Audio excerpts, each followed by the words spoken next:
PS2 is not retro, it has 3D games.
Hello everyone, welcome back Jammers. Diesel Love, hello, welcome in. Dan, hello, welcome in. Ty, why are you sniffing my thigh? Please stop, that's awkward. Did the music stop? What's happening here? What are you doing, Ty? There's nothing under my leg. I had fried chicken earlier, so he's probably smelling crumbs. I don't hear the music. Oh, okay, it's just a really quiet song. Hi, Diesel. How is everyone doing tonight? Hopefully you guys are well. Gotta check my fantasy league. Right now, Pragmata has a user score on Metacritic of 87. And Tomodachi Life has a 78.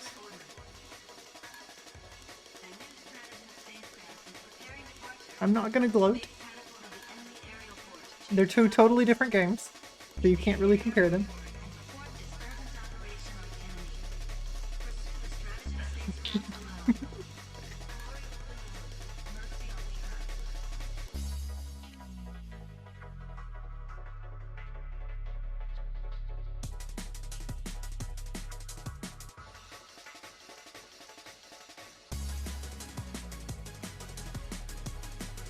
Be excellent to each other.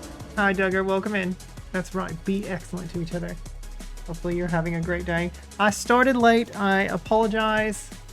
I had to run to Fred Meyer. We needed toilet paper badly. And then I got home and I went ahead and ate dinner before streaming. And Ty would not get out of my grill. And I also had to update some stuff on my Stream Deck here. I added like an applications folder to be able to open up you know, all my main apps and whatever quickly from it. And I was having some immense difficulty trying to find out where Mix It Up is located, like where it installed itself. Because it wasn't where I thought I installed it, which was a little frustrating. You are not late. Stream begins and ends with new. That is my belief for now. That's right. All life begins with new and ends with new.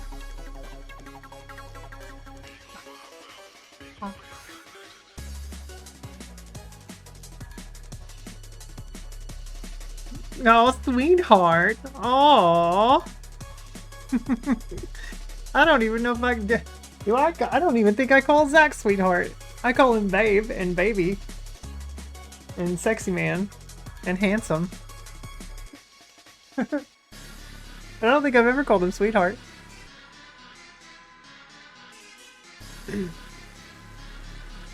He's back there though. Can't really see him since he's blurry. But yeah. He's back there. Yo Dan, thanks for the radar mission vids. Definitely gonna give it a try. Radar mission. What console was that on? Was that a ColecoVision game? Or Atari? I feel like I've heard of this game before. Oh, Game Boy. Game Boy, okay. That's why I've heard of it then. Hi Joker, welcome in. Impressed with how it looks? Radar mission? Let me take a look at it.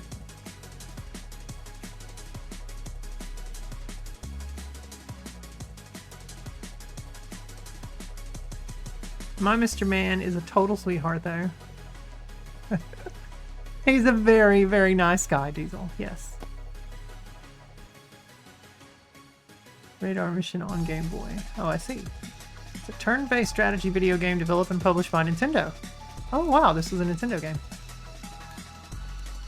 It's an early Game Boy game. It had absolutely no business being as good as it was, and the parallax scrolling was amazing. Think you can beat the Colonel in a fair fight? All items on? It's an hour and 40-minute playthrough.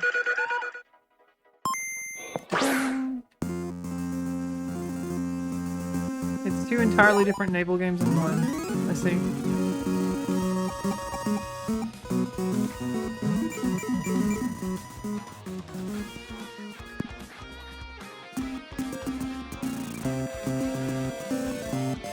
You and your bad luck? That's okay. Nobody. It's rare when people win, Joker. Is it like Battleship?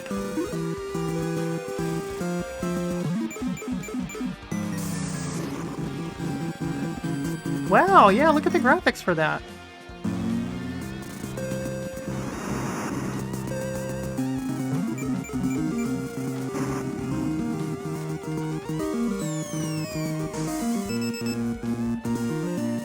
Yeah, it's like Battleship. Game A is Battleship. Game B is an action game where you hunt down naval fleets in a first-person perspective. Oh wow, okay.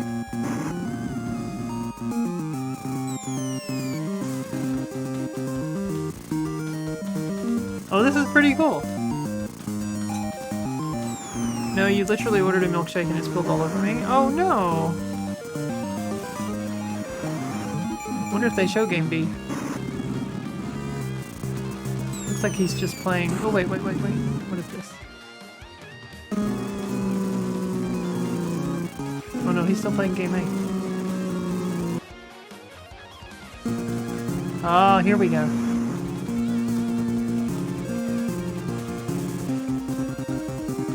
Huh.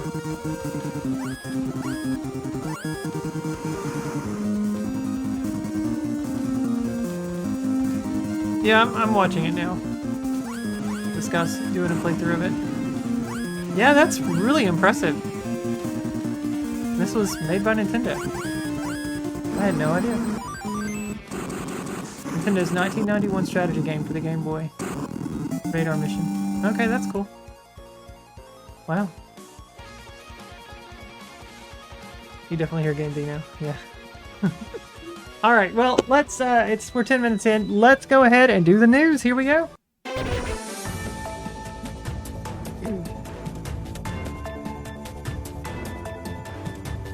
wonder if it's on NSO. I don't know. I don't know, Duggar.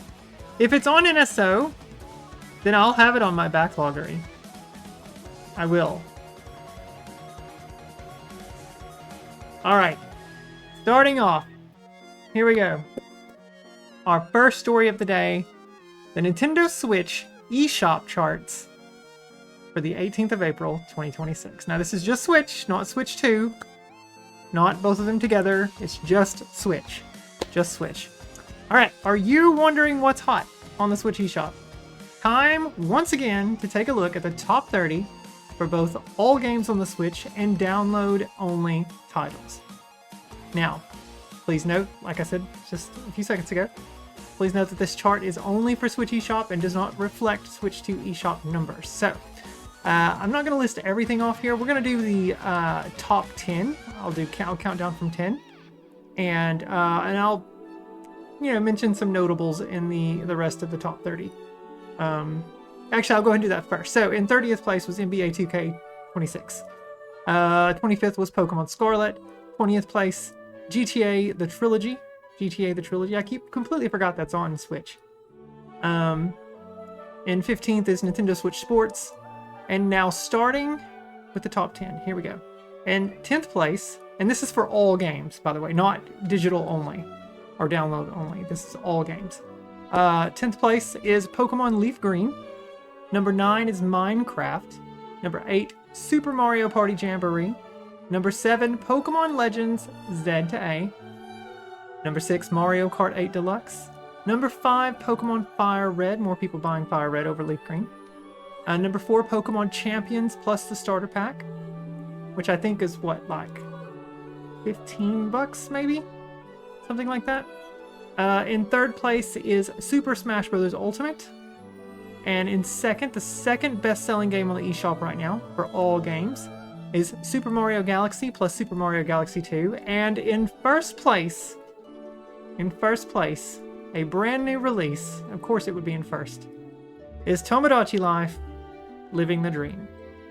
Now we're going to move down to download-only games, however, and things are a little different here on download-only games. Some quick notables here. In 30th place is Among Us. 25th, Poppy Playtime Chapter 3. Number 20, Grounded. Number 15, Absalom. And now here, starting on the top 10, or for the top 10, in 10th place is Gecko Gods. Number 9 is Tiny Bookshop. Number 8, Star Trek Resurgence. Number 7, Disney Dreamlight Valley. Number 6, Stardew Valley. Number 5, Hades 2. Number 4, Super Mario Galaxy. Number 3, Super Mario Galaxy 2. Number 2, Pokemon Leaf Green. Chapter 3 is in the top 10. No. Poppy Playtime Chapter 3 was number 25. Number 2 is Pokemon Leaf Green. And number 1, download-only game. These are only digital download games. They are not available in the retail space. Is Pokemon Fire Red, is number 1. So there are your Switch eShop top 10, top 30, 10, whatever. No comments on this story? Did Cassie write this article? Yeah. It's a shame she's not here to hear me read that off, that it was the number 1 game for all games. Oh, but Chapter 4 isn't in that list. It came out last summer and is significantly better. Poppy Playtime Chapter 4? Oh wait, Poppy Playtime Chapter 4 was number 11. Number 11. Chapter 3 was number 25. Yes, it was not in the top 10. Gecko Gods was number 10. Yeah. It was very close. Alright, moving on. Next story here. Arashi Gaiden comes to Switch on the 11th of June this year. Now, Arashi Gaiden was announced for Switch late last year. Since then, we've been waiting patiently for the announcement of a solid release date, and today, that news has come in. We now know that Arashi Gaiden will launch for Switch on the 11th of June, and you can check out this trailer right about now.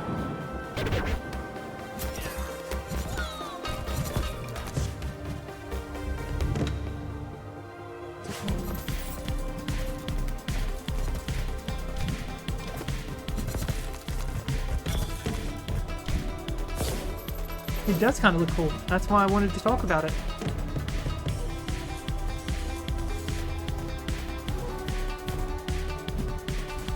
A little strategy-based game. Looks pretty cool.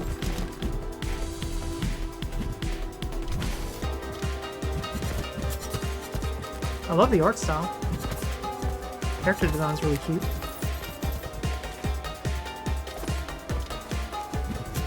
I feel like Zach would really like this.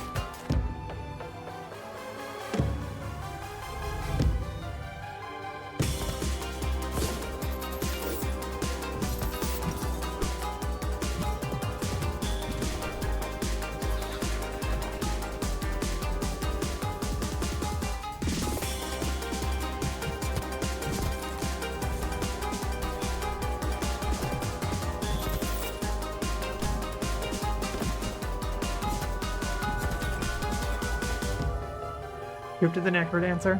Yeah. Grid-based stuff. Stuff like that. Arashi Garden. 11th of June. Alright. So. Arashi Garden was announced for Switch late last year. Since then, we've been waiting patiently. Yes, I saw that. I read that already. Arashi Garden is a turn-based action game with frantic combat in the dash and slash style, in which a ninja is hired by his former master, receiving the mission of recovering 3 powerful Eastern relics that the Matilha stole. This criminal organization joined a clan of ninjas and is dominating the world of crime in Japan. This game is part of the same universe as Pocket Bravery and expands the story of an important part of the game's Japanese core. You take on the role of Shinji Arashi, a ninja facing the problems of the past while facing some new enemies and old acquaintances. Key features of the game are its 5+ hours of fun and turn-based combat with varied challenges containing multiple solutions. Make quick combos or plan combat calmly, the choice is yours. A new level for an innovative combat system, dash and slash. Enjoy turn-based combat with fast moves. Fully handmade pixel art with themed scenes from different locations in Japan. Discover Arashi's story and his involvement with Lobo. Receive power-ups as you progress through the game, but manage them well during the match. And no comments on this story here on the page, but in the chat we do have some comments here. The Zelda version of Necrodancer was phenomenally fun, says Dan. This looks like a tactical Ninja Gaiden, says Joker. I don't think I've ever heard someone try to put turn-based and frantic in the same sentence like that before, but it does look fun. It does look really fun. It does. But that is Arashi Gaiden, available the 11th of June. Joker says, I played a game like that once. It was chess against a guy in the park who was high on speed. All right, moving on to our next story here. A little something called the BAFTA Game Awards just took place in the UK. The 22nd BAFTA Game Awards, 2026 winners here. BAFTA today announced the winners for the 22nd BAFTA Games Awards of 2026 and highlighting an outstanding level of creative excellence from a broad range of UK and international development teams. The awards are voted for by BAFTA's global membership, comprising experienced games industry practitioners from a range of backgrounds in games development and production. BAFTA curates a year-round global program of events and initiatives that support the games industry. This includes events for the industry at large and a bespoke program for BAFTA members. The BAFTA Games program includes masterclasses, panels, and networking events alongside a British Game Nominee Showcase. BAFTA's Young Game Designers Competition gives educators and young people aged 10 to 18 an insight into the industry and access to expertise to help develop their ideas and build networks. Closed captioning apparently thought that I said Baptist Game Awards. Anna's brain. Fuck no, that's right. The BAFTA. Now it's saying bathtub. The BAFTA Game Awards 2026 is part of the London Games Festival, which runs from the 13th of April to the 19th across the UK capital. Now in its 11th year, the festival engages with over 100,000 people every year across a range of events for public and industry. These include New Consumer Expo, New Game Plus, Global Investment Event Games Finance Market and Ensemble, an exhibition celebrating UK games professionals from Black, Asian, and underrepresented ethnicities. LGF is delivered by Games London and supported by the Mayor of London and the UK government. Without further ado, here are the winners of the 22nd BAFTA Game Awards 2026. We're going to start here at the bottom of the list since they put this in reverse order. Best, let's see, what is it? Performer in a supporting role was given to Jeffrey Wright as Chase in Dispatch. Still waiting on that uncensored version to come to Switch. I'll pick it up then. Performer in a leading role is Jennifer English as Mael. I'm guessing it's Mael. In Clair Obscur Expedition 33. New intellectual property, South of Midnight. Best narrative, Kingdom Come Deliverance 2. Best music, Ghost of Yotei. Best multiplayer, Ark Raiders. Best game design, Blueprints. Best game beyond entertainment, Despelote? Despelote? I don't know how you pronounce that. The Bathtub Game Awards brought to you by Toaster Bath, that's right. BAFTA is what the Academy Awards and the Keeleys wish they were. Legit. Yeah. The BAFTAs, yeah, they definitely have some prestige to them. Desi with that 70 stream streak. Thank you, Desi.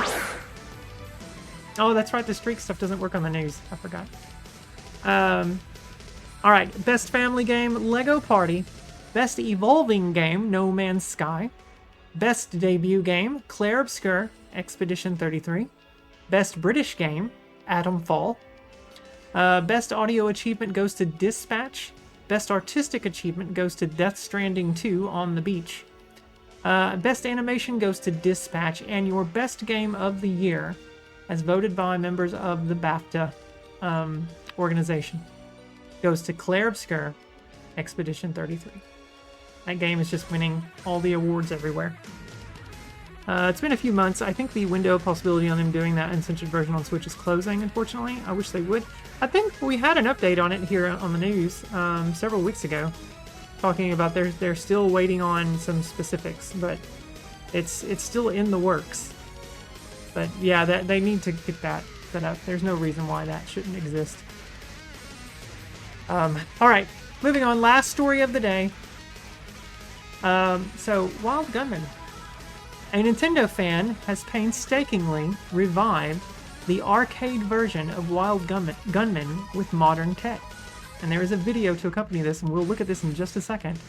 But plenty of Nintendo fans know about the NES version of Wild Gunman, which was a Zapper-based game that came out back in 1984/85. What some don't know is that Wild Gunman on the NES was actually based on Nintendo's live-action arcade game of the same name that released in 1974. Very few Nintendo fans have had a chance to see it, let alone play the arcade version of Wild Gunman, but one extremely dedicated gamer has taken it upon himself to revamp the title for 2026. The 1974 version of Wild Gunman made use of live-action footage stored on 4 film reels inside the arcade cabinet. Players would point the gun at the screen and shoot at the appropriate time, and then various results would play off of one of the reels. As you might guess, traditional film reels didn't stand up well over time, and repeated viewings in rapid succession caused considerable deterioration. Fast forward to 2026, and pretty much all of the Wild Gunman film reels out there have been lost to time.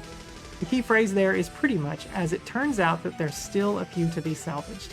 Arcade cabinet collector Callan Brown wanted to see what he could do in order to save Wild Gunman from the ravages of time, which sent him out into the wild to try and hunt down the reels. Brown managed to find full versions of 2 of the reels and a portion of the 3rd reel. Unfortunately, the final reel appears to have been completely lost for the time being, but Brown quickly got to work on saving what he scraped together. While it's not a one-to-one replica of the original arcade Wild Gunman, Brown has cooked up a cabinet that comes somewhat close to the real deal, built with plywood and 3D printed pieces. The game's gun has now been retrofitted with infrared LEDs to have it work closer to how a Wii Remote does, but the best part of all is the game's FMV footage. Brown managed to digitize the reels that he got from auction, meaning most of the game's footage is now safe and sound as digital files. The worries of degradation from playing over and over are now long gone. We're not sure how Nintendo will feel once they see that a fan has basically built a modern-day version of Wild Gunman, but Nintendo fans and gaming historians alike will no doubt appreciate Brown's work. And there is a comment on this before we look at the video. First comment comes from Aussie McBucket. It says, I mean, it's just a personal restoration project, right? He's not distributing it or charging people to play it, is he? In which case, I don't see why Nintendo would care at all. Rab says, look at all my glory. Yes, I did shower a short while ago. 100 stream streak! Holy crap! Ravenous! Oh yeah, that's right. The stuff doesn't work. Rab, I'll get you your 5 coins here shortly, okay? Once we finish the news. Way to go. Oh, this is also a really good remix. It's one of my favorites. Alright, so what do we have here? Other comments in the chat says, if you like shooting in a Western, you would like Wild Gunman and Bank Panic. Fake Panic was an arcade game but was ported to the Sega Master System. This reminds me a bit of how they recently restored the original high-res film captures of Reboot. Nice. Hi, Bios. You don't want to break your streak? I don't want you to break your streak either, Bios. Alright, so let's check this out here.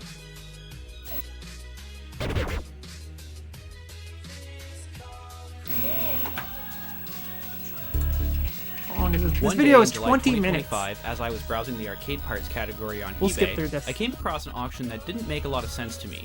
A set of Nintendo-branded film reels. Film reels in the arcade category? Something promotional, maybe? The date mentioned of 1976 would make them 50 years old, far older than any Nintendo video game I was familiar with. But I recognized these quality control stickers from other Nintendo products, like my Donkey Kong Jr. cabinet and my Versus Duel system, so I was convinced they were genuine.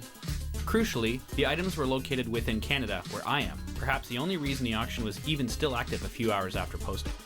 But after a few hours of intense research on the net across decades of Nintendo history, I knew there was something special here, and for the next 6 months, I became obsessed with 2 words.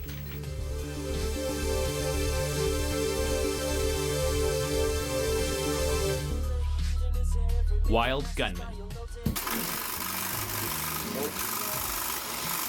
Hi, Jesse.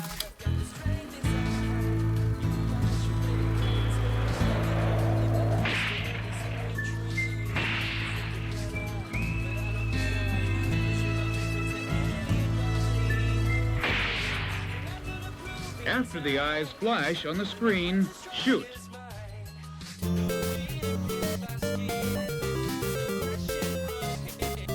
Now, if you're into retro gaming, I bet you've heard of Wild Gunman before. The more familiar video game was released in 1984 in Japan for the Famicom, sold as the Wild Gunman set, complete with a revolver-style light gun and stylish holster. And in North America in 1985 as one of the black box launch titles. I think I probably first played it on a bootleg multicart on a bootleg Famicom, a less than authentic experience. And finally, as a Play Choice 10 arcade title Could you soon pause after the music? that. Yes. Sorry. Here it is on my Versus Duel system, also known as a Red 10, the sit-down version, with the Play Choice 10 upgrade. Not the greatest ergonomics for a shooting game. Nintendo has mostly abandoned this series with only a cameo in WarioWare Inc. for the Game Boy Advance in 2003, and a re-release on the Wii U Virtual Console in 2015. But today we're talking about what's been referred to as Wild Gunman 74, a full-motion video light gun arcade cabinet and Nintendo's first coin-op game released in 1974 in Japan and 1976 in North America. The history of Wild Gunman 74 has been told before, but I'm going to quickly recap the broad strokes through contemporary trade magazines and some quotes from Gunpei Yokoi, the designer of the game, from the book Gunpei Yokoi Game Museum Returns by Takafumi Makino. The first reference to Wild Gunman I could find is from Game Machine magazine in Japan, listing Nintendo among companies that would be represented at the upcoming 13th Amusement Machine Show in October 1975. Wild Gunman is described here as a game where you engage in a quick-draw duel against Western gunmen who appear on a large-scale screen. The earliest reference I could find in an American publication comes from a March 1975 issue of Playmeter, a coin-op industry magazine, commenting on Wild Gunman as seen at the British Amusement Trades Exposition that had just occurred a few months before. The biggest attraction of the AT's show in London was this $14,000 arcade piece that pits the player against a two-dimensional life-size cowboy in a realistic gunfight. The young trigger here has just put a fatal slug into the shoulder of his menacing attacker.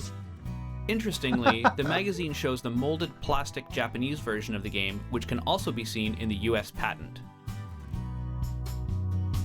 The only image of the final North American cabinet I could find from around the release date comes from Cashbox magazine in their December 1976 issue, showing Wild Gunman at the Chicago I forgot what those are like. Are they very tart or are they just show. sweet? In Makino's book, Gunpei Yokoi is quoted on the impact of the game. Wild Gunman appeared to be a hit and sold worldwide, but even so, it only sold about 100 units total. That's how much Nintendo was struggling back then.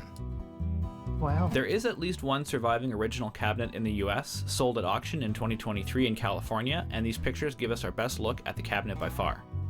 The description claims it was complete, with extra parts, but untested. Godspeed to whoever has this now. I purchased Sweet an and kinda original juicy. flyer featuring Wild Gunman and Shooting Like Trainer in that order to ass. get a really good look at the complete assembled unit, and noticed it actually sports a Japanese coin plate in the photo. Oh, While 100 searching for a yen. higher quality version of the Japanese flyer shown in Makino's book, I found only tiny thumbnails until I came upon a strange version with blue cabinets found in a book called Nintendo Product Catalog 1889 to 2013. The photo is Hey. definitely the same between the Hi, blue Cyan. and both red Welcome in. examples, so maybe this blue one is recolored? The blue details on the control panel certainly make more sense on a blue cabinet, so I wonder why... Wait a minute.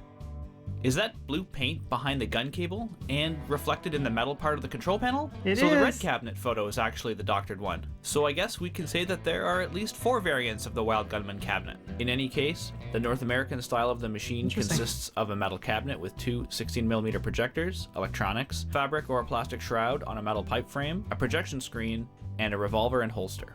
The reverse of the flyer shows the 4 sets of film reels that operators could purchase, each featuring 5 gunmen that the player could square up against. The service manual refers to a main and sub film as a set, and according to the packing list, it may have shipped with a spare, but not all of the available films. The entire experience might seem relatively low-tech now, but at the time it was hailed as a new dimension in arcade gameplay.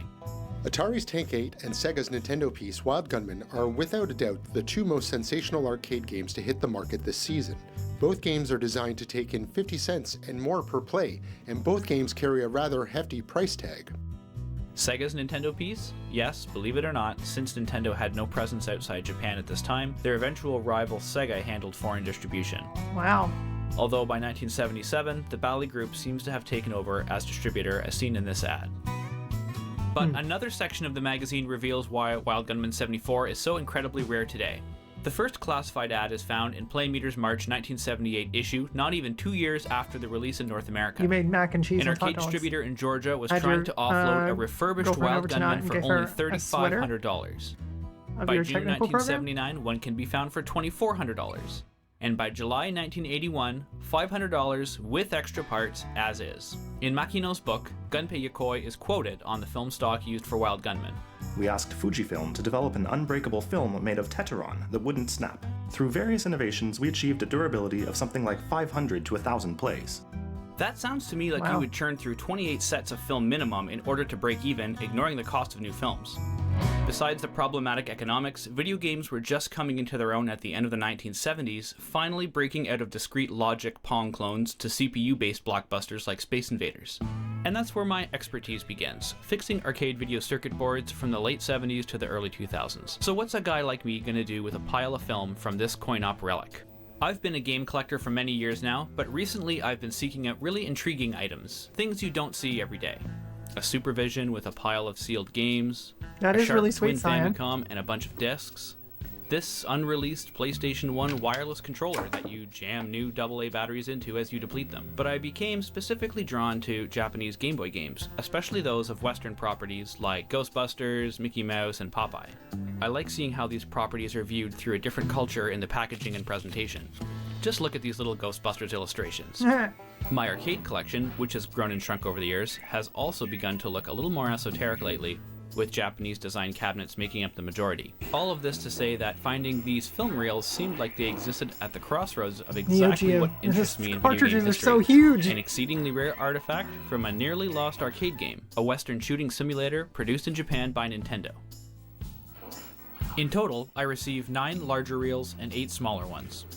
There was even a canister of shortcuts, such as this one showing several frames of Game Over. Some of the films look pristine, We are doing the news, others look Cassie. well used.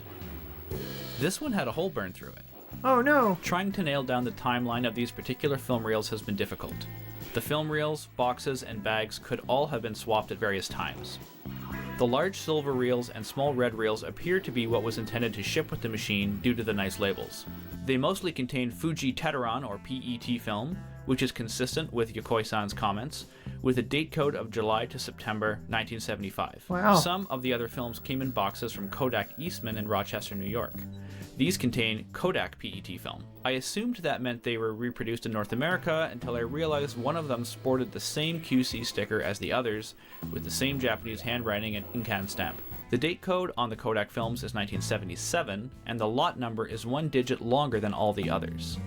I have to assume that Nintendo switched from Fuji to Kodak sometime between 1975 and 1977 to continue to produce film for their 16mm games. I went on the hunt for a 16mm projector and surprisingly found one at a thrift store just 2 towns over. Half price day too. These particular ones were used all over elementary schools in Canada. That's I also so bought freaking another cool. 16mm film to test the projector thoroughly before trying to run the Wild Gunman reels through. Turns out the 16mm film I bought was some sort of music special featuring a Canadian band called Miles and Lenny. The image seemed fine, but the audio wasn't working properly.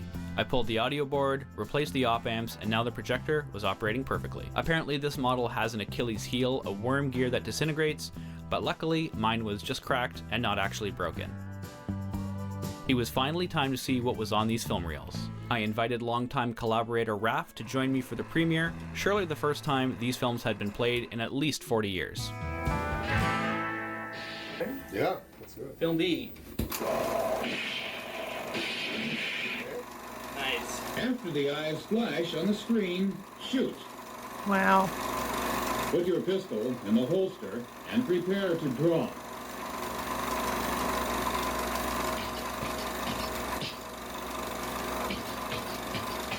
Sound guy had it. Oh, there. Yeah. Let's see. You lost. Did you notice on the right-hand side, see the light and the black? I think that you saw the black thing. I think that might be the trigger we're looking for.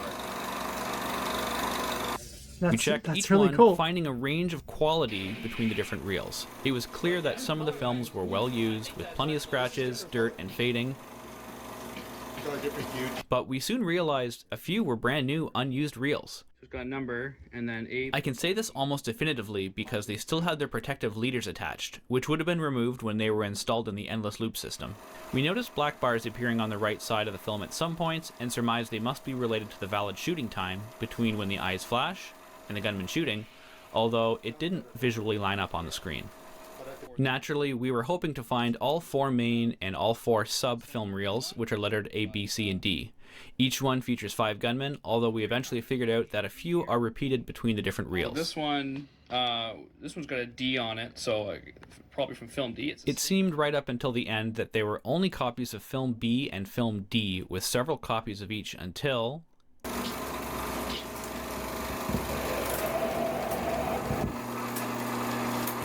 Did you say that was D? That was D. No, that's A. Is that A? That's A. We had one copy of the main part of film A. Sadly, this was the only other variation and missing the sub-film, but a little over half of the available films ain't bad. So crazy.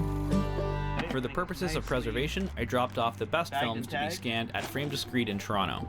Their initial reaction upon seeing the boxes was, these must be 8mm, they're so small. Not too often they're scanning 16mm films that are 90 seconds or 15 seconds long. While waiting for the scans to be completed, I did some more research on the arcade cabinet to understand how it worked. Wild Gunman 74 has a discrete circuit design, Yeah, meaning it's logic really is all cool. done with simple logic building blocks rather than a CPU and program. Most of the film is produced from the main projector, which includes the intro, each gunman's approach, and successful shot against the player. However, if the player manages to shoot the gunman at the right time, the main projector's output is blocked and the sub-projector's output is opened and shows the film of the gunman falling down. I also discovered that unlike most modern light guns that detect a light source of some sort, this one actually transmits infrared light to the screen, which reflects onto a detector. Delving back into the patent, I figured out that the lines on the main projector film were indeed to indicate the valid times to shoot the gun, offset by a number of frames. The original projectors had sensors placed at the film exit, so the timing stripe had to be about a second ahead of the visual action for the right signals to happen. 2 weeks later, the film scans were done and they looked fantastic. I chose to get 4K overscans, which would show the surrounding frame including the timing stripes, and I received both flat and color time files. Sadly, the one copy of film A that I had was the worst of the bunch, but not unusable. Comparing the Fuji versus Kodak films, it's apparent the Fuji ones have much better color and frame stability. The Fujifilms have a clear white margin, while the Kodak films have a black one, and from my hasty research, this means the Fujifilms were made from a camera negative, while the Kodak ones were duplicated from another positive print, which would explain the drop in quality. So at this point, I had a pretty good understanding of how the original game worked. Yeah, they What sure to did. do now? I decided I would showcase the film scans at the next Ontario Pinfest, a growing arcade and pinball show north of Toronto. I figured I could display a few other Wild Gunman related items that I purchased from Japan, such as this Wild Gunman game from 1972,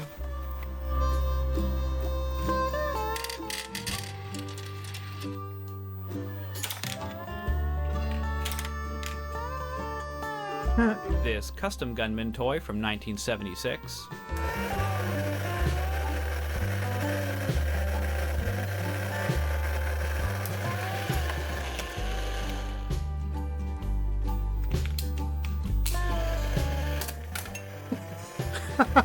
That's super cute. By the way, Custom Gunman is also featured as a minigame on WarioWare Inc. and the Famicom Wild Gunman set, which together show a cohesive lineage with Wild Gunman 74 Wow. right in the middle. But I had gathered so much information about the machine, I knew what I needed to build. Presenting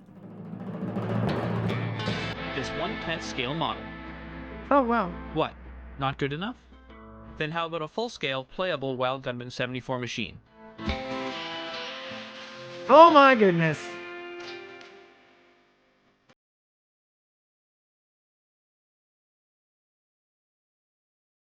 Go this dude. Wow.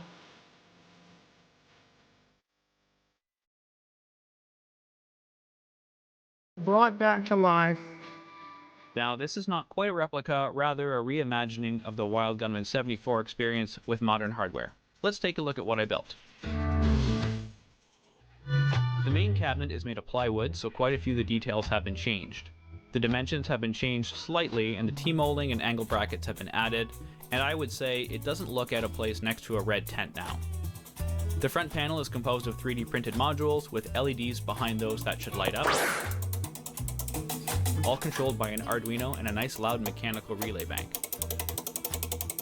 It has a proper arcade coin mech, and as per the industry mags I referenced earlier, you'll have to drop 2 quarters to square up to the gunman. The shroud is made from a wood frame, a heck of a lot of 3D printed connectors, and fabric panels. Shout out to my wife who put her sewing skills to the test to get these panels just right. The simulation system graphics were recreated from the flyer scans, vectorized, and cut on my trusty Cricut with iron-on fabric transfer material. That's the kind of shit that graphic design stuff that I do.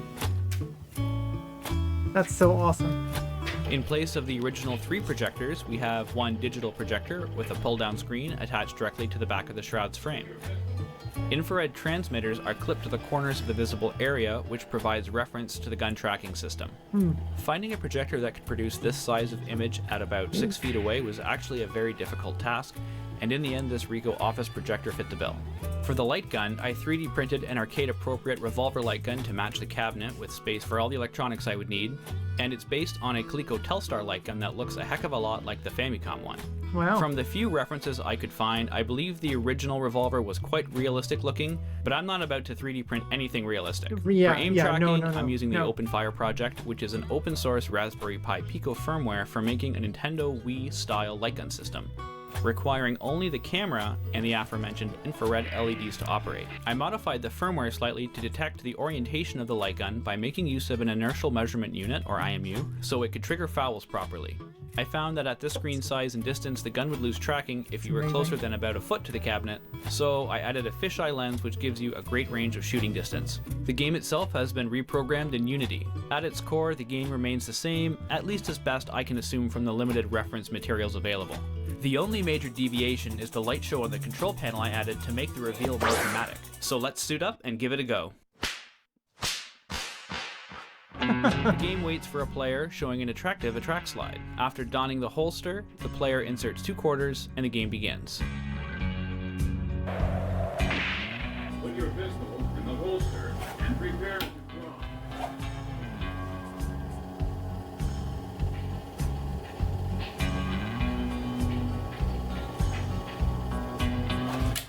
For each gunman, the sheriff's badge panel will light if the player survives the duel.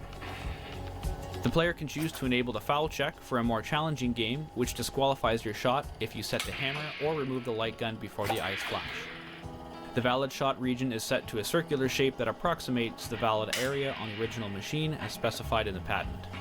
The operator can choose film B or D by an internal switch. Thank you for joining me on my journey to make what might be the only playable Wild Gunman 74 experience in North America, or maybe the world? And I'm especially excited to bring it back on the 50th anniversary of its North American release. If you have any materials such as the films that I'm missing or parts from the original cabinet, please let me know, as I would like to improve this experience in any way that I can. If this is your first time visiting the channel, please check out my other videos, which are mostly about arcade circuit board repair, and consider subscribing. As I mentioned earlier, I'm bringing this experience to Ontario Pinfest 2026, which is going to take place on May 30th and May 31st. I've mostly been showing Film B in this video and not much of Film D, so I've got something exclusive for the show. In the meantime, I've started working on an enhanced gameplay mode, adding randomness, aim-based scoring, and some unexpected surprises that I think you're gonna like. This has been Callan for 74XX, and I'll see you next time. That's really, really, really freaking cool. Bravo to him for bringing that back to life. It's a shame that they're still missing one of the reels, but man, that's really cool. All right, so that is the news for today. Hope all of you enjoyed that. So let's go back to the chat and let's also give Ravenous his 5 coins.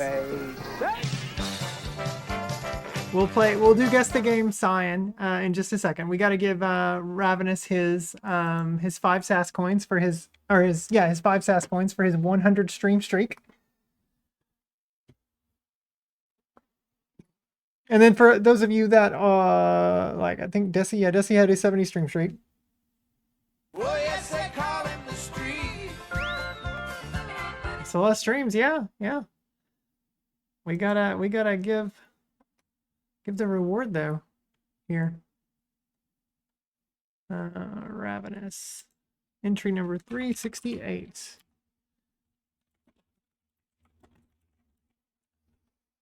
$50 stream streak.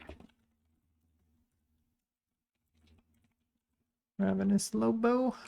Oh, Cassie with the 3 stream streak. Well, yes, they call him the street. All right, Ravenous. That now puts you at 35 coins, my friend. 35. Duggar says, if I win the lotto, I'm buying that cabinet. Oh, man. How amazing would that be? That was really well done. I'm impressed with his remade cabinet. It looked clean as hell. It sure did. It really did. All right, so let's get Guess the Game loaded up here. Let me open up my countdown timer. It shows this thing as being, there it is. Let me get this set up. All right.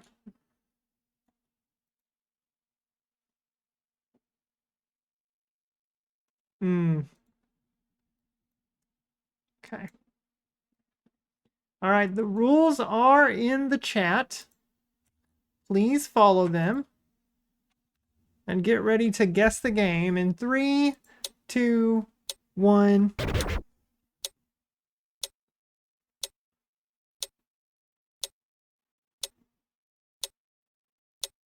Cassie's going to go somewhere for her birthday. You going to go to Niagara Falls? You going to go to Pizza Hut? Chuck E. Cheese? Dave and Buster's? A strip club?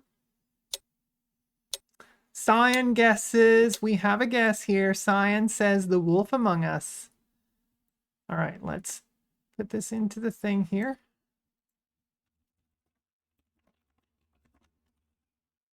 The Wolf Among Us. All right. It does look like that style. And Walking a Walking Dead. All right, in 3, 2, 1. Boom! We have a winner.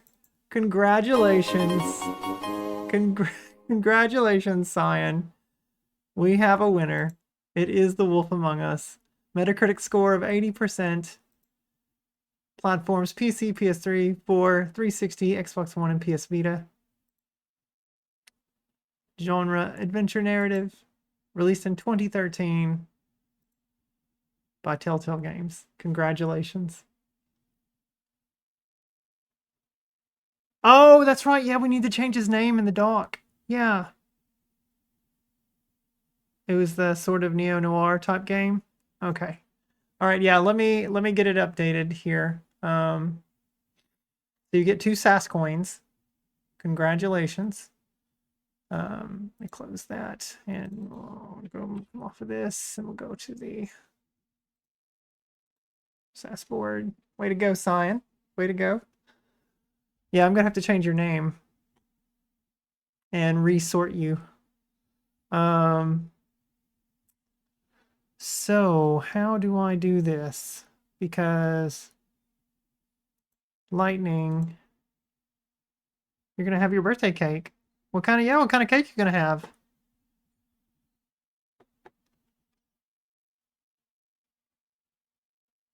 Oh, I need to change this to the past month. Okay, there we go.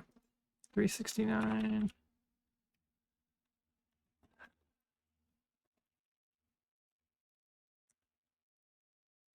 I guess game win. So it's 2 coins. All right, so now I've got to go through and let's see here. Can I not filter by Alex? Oh, right. It's I need to change in the past year. Okay. Just do Alex only.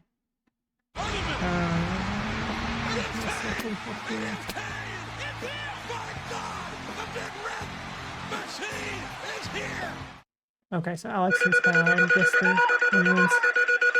Hi, Chef. Welcome in. Okay, so I think that this is how I need to do it. I'm pretty sure I just go through and edit these.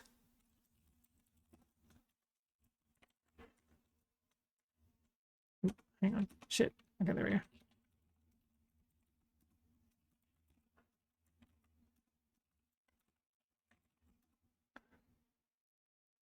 think this is right.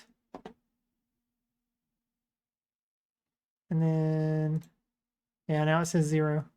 There. Well, I'll have to go through on the Poke thing too.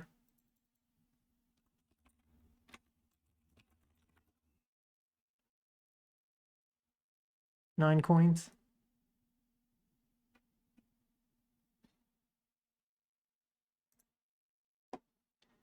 Oh man, so this means I would need to change it on every single one of these where Alex has done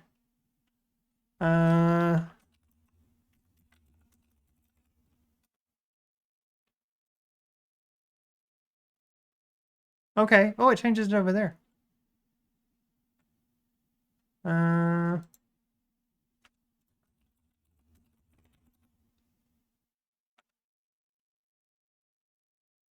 Make sure I'm not missing anything. Oh, there we go. Okay, I think that's it. So it should be, your Poke stuff should be back. Yeah, there we go. 3 and 1. So, okay, that's good.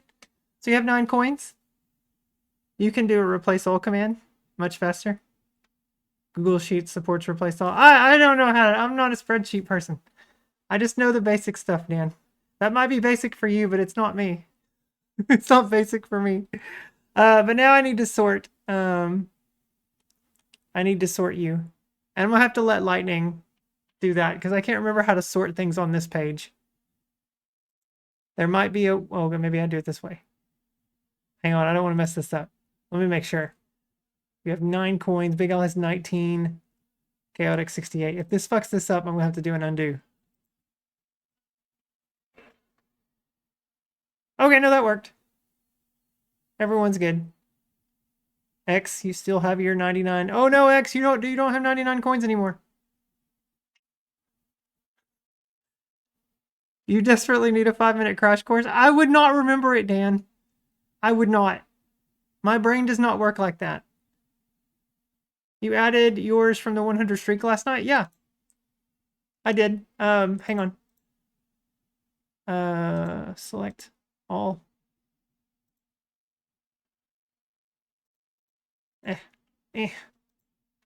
Pikachu?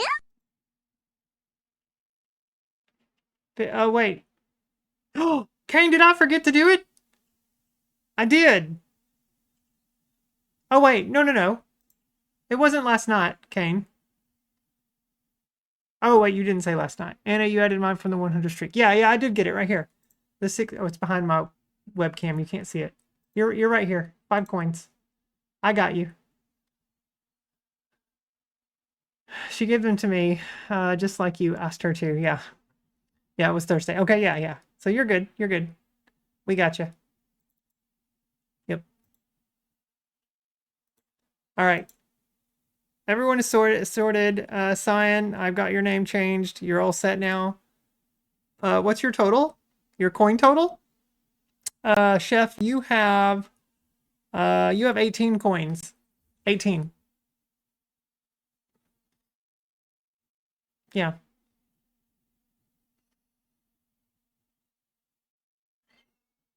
Woohoo! Yeah. I had to call them reflexive shooting since Bank Panic wasn't a light gun game.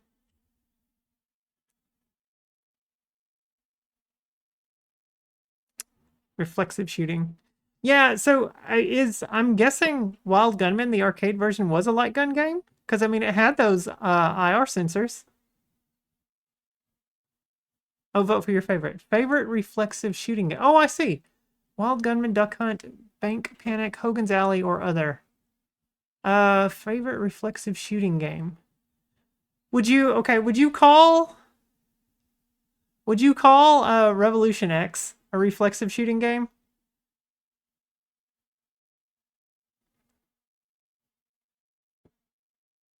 Because I really liked the arcade version of Revolution X. It's just a cheesy game, but it counts. I want to say other. Because I like Revolution X. I played the shit out of that in the arcades. If you're being timed to shoot quickly, sure. Well, it's a light gun or a light gun game of any kind. Okay, because it is a light gun game. Don't play the Super NES version. It sucks ass. For me, it's House of the Dead 2 all the way. You streamed Revolution X? It was a thing? Yeah. I like Duck Hunt too. Out of the games that you have listed there, though, probably Duck Hunt would be my favorite of those 4. Antares with a 75 stream streak. Oh, yes, they call him the street. Sending 75 strikes of luck on your side to take down your enemies in your upcoming ninja missions. Thank you, Antares. We're about to get to it. We're going to try to play 1 chapter tonight. I know I started late, and here we are an hour into the stream. But we're going to get to it in just a sec. All right, so there we are. We're updated now. Glad I got Cyan's name Pikachu? updated and sorted now. Oh. Who has the most guess the game wins? Ooh. That's a good question. That's a good question. What is my thing for that? I need that on my Stream Deck. I don't have it on there though. That's a good question. I really need to add that. I keep forgetting to add that to my Stream Deck. And I don't have it on here. That's a good question. You never won Guess the Game. So the... Yeah, Big Al would be complaining. The most Guess the Game wins. Let's look at... Let's see, how can we do that? How can we view that? I guess maybe activity here? Let's clear and just do Guess the Game. This is going to be just in the past week. Let's see. Past year. Can't remember when we started logging these. But let's see. Is there a way to do Oh, you know what? I can do it this way. Can I just hide? Dan is probably screaming right now. And like, show side panel. Does that show me that? No, that's not the stuff. Where the hell do I do this at? Data. Column stats. There we go. Duggar. Duggar has the most with 50. Oh, wait. That's... hang on. No. Hang on.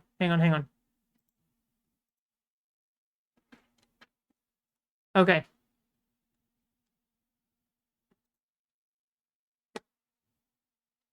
Why does it not tell me... Shit. Hang on. Fuck. Really? These are all the Guess the Game wins? Well, that's still wrong.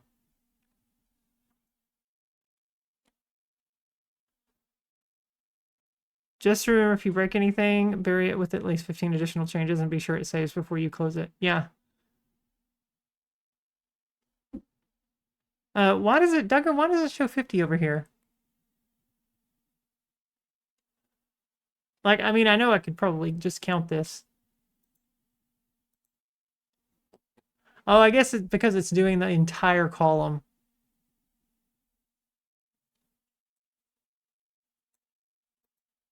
But, like, they won't let me just highlight.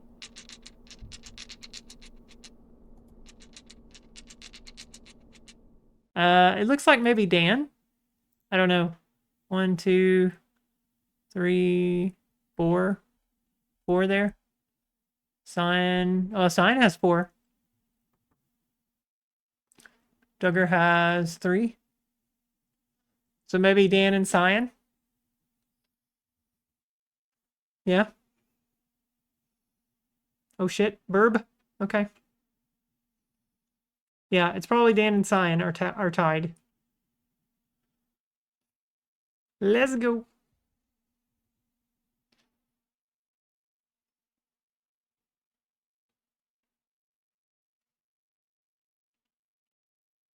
I gave Vito 1 coin instead of 2 for his answer up here. It must have been one where we already had multiple pictures. Although it was the first. So that's the 30th of June. It took all the way from the 30th of June until the 2nd of November to get a second winner? What the hell? What's going on?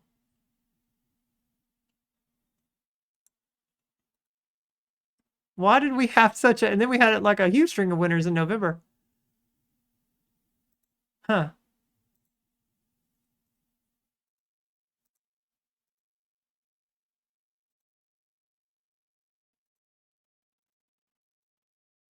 Okay. That's funny. All right, let's play some Ninja Gaiden.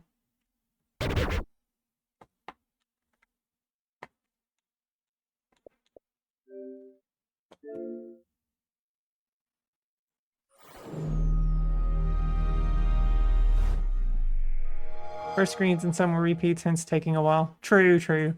When you made that change that nobody else liked, it was a long time before a winner happened again? What? Wait, what change? What was the change? I need to try doing a complete sentence? What do you mean? I don't understand, Cassie. You do talk in complete sentences.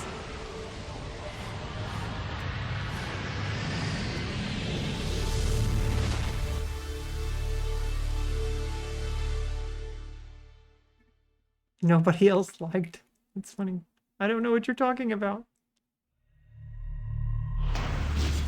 Oh, you changed the rules and literally nobody else liked the new rules you set up. There wasn't a winner for a while after that.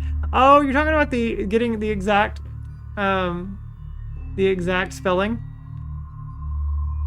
I've been a little lenient lately on it.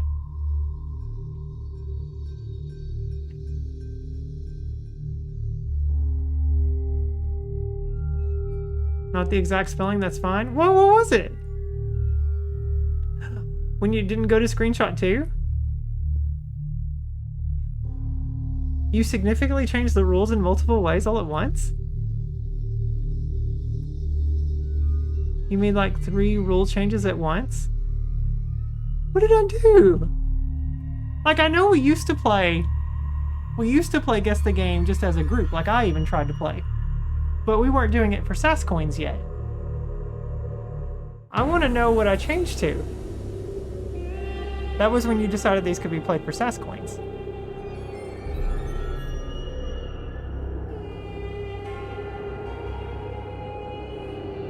Clay pigeons in the Duck Hunt game for a shooter. I love the clay pigeons. That was fun. Ty, what are you doing, baby? I can't remember now, but I know several of us were very vocal and you were very not interested in whether anyone else liked it or not. I don't remember this. You remember too? Ty, you smell the fried chicken? Yeah, the voting results, six votes for other. Other one. You made that wildly clear? Zach is saying he was talking about, is it because of the spelling issues? But Dan said no, it wasn't the spelling issues. Well, hang on, Ty.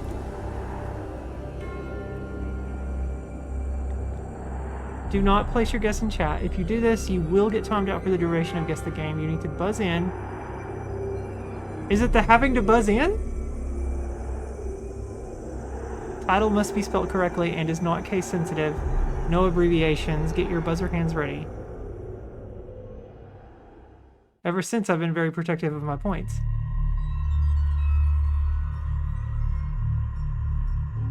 I remember we weren't doing Guess the Game for SAS coins yet, and we went through every screenshot. That's true, we did. I do remember that. But once you made it a redeem, you made it the first pick only and a redeem. Yeah, exactly. That's when we started playing for SAS coins. Yeah, and don't spend it unless I'm like 80% sure. Absolutely. It's like this risk-reward thing. I wanted to make it, you know. And on top of that, you get 2 SAS coins if you guess it correctly. But only on the first 3 screenshots. If we've reached the 4th screenshot of a 6, picture set, once we get to the 4th screenshot, then it goes down to 1 coin. I'm curious what it was now. Was it just because we switched to doing it for SAS coins? Hi, I've made enemies and I don't know why. He's like, it's okay, Mama. I'll still give you biscuits. Yeah. He's purring.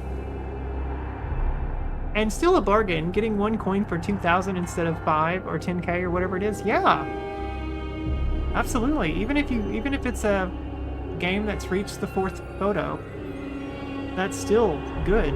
1 coin for 2,000 channel points. If you know it. And by that point, by the 4th picture, you probably would know it. And we adjusted the thing, so it's not a big deal. Just funny to me because you were so adamant. Well, you're making a big deal about it, so I'm kind of curious what it was. I feel like you're making it a bigger deal than it actually was.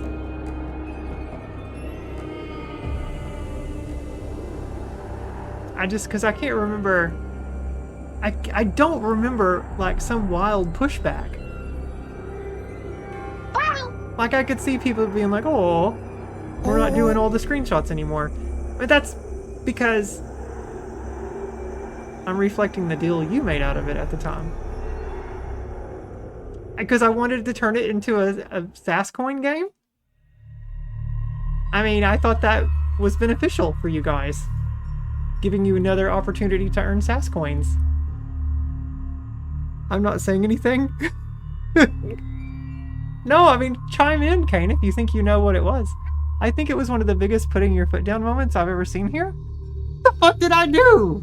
Because I don't remember. Kane says, I'm not saying anything, I got screwed. What do you mean you got screwed? What happened? It's pointless to even argue anyway. I don't remember much pushback, but I do remember some being disappointed we didn't move to picture 2 and randomized instead. No big deal. Wow, yeah, I don't remember this being a big deal. I really don't. I thought it was fun because we were introducing as a way to get SAS coins now. And because I never had the Guess the Game redeem in chat until we started doing it for SAS coins. Because before we were just always doing it at like the beginning of the stream. And I was playing along with you guys. Sorry, you were seeing the results of MAGA. Why, Kane, why do you even give it time? Like, don't even do that. Just ignore it. Just ignore it. It's not worth it. I can't remember much either. It's been so long.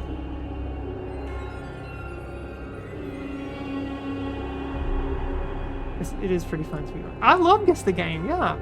I love playing Guess the Game with you guys. I like seeing if someone chimes in and, you know, it's fun.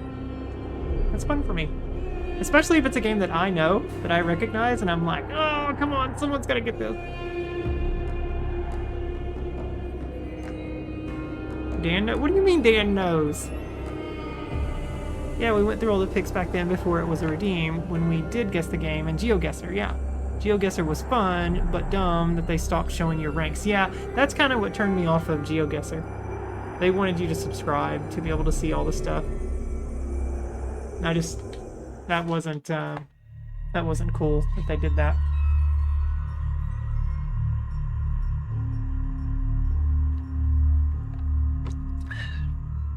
Happy Gilmore.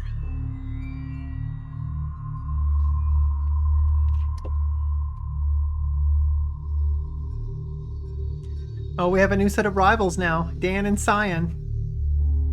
Stop the war, open the strait, run the airports. I mean, ugh. BIOS, I'm so sorry. The country that I live in is stupid. Diesel with a tier 1 sub. 22 months, my friend. Resub hi. Hey Anna, what gender is a doorbell? Male because it has a ding dong. Sub prize.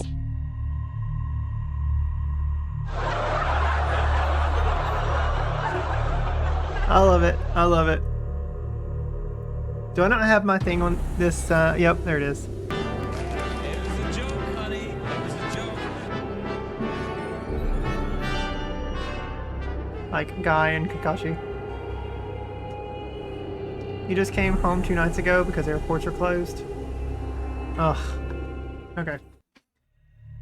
Let's play. However, unlike the other water towers, these are uniquely towers. designed. Alright, Chapter 4, A Captive Goddess. See if I can remember how to play. It's been 24 hours. Oh shit. Oh, there it is! Oh my god, what the fuck is that? Green penile penetration. Okay, I gotta something started at the tip. No! This is so phallic. What? What is this? You're so glad the towers did not get hit. Are you guys seeing this? Are you guys seeing this? What the fuck?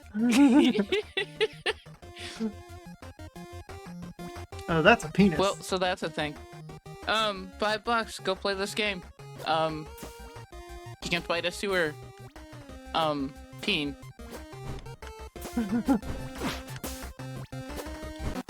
Oh no, you got killed by the dick. It's the most phallic. Ninja 1987, yeah. Work screwed your schedule again? You died to the tip. Don't we all?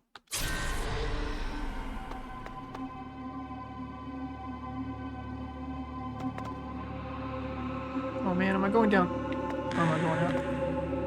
Can't remember which direction I was headed. Oh, yep, we're going this way! Shit.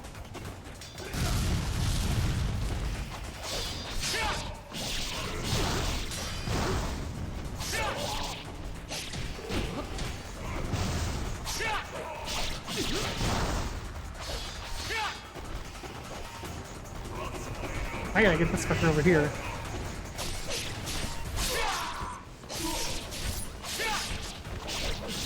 Hi. I get the left away!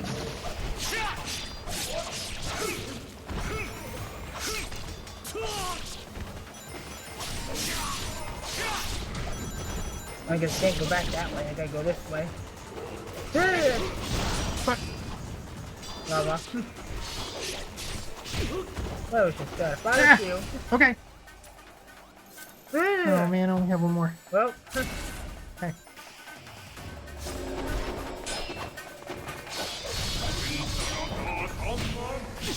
Shit.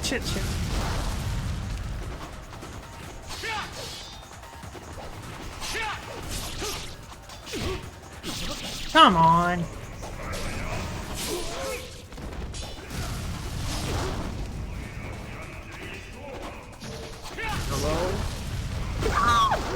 Oh my god, I'm gonna die.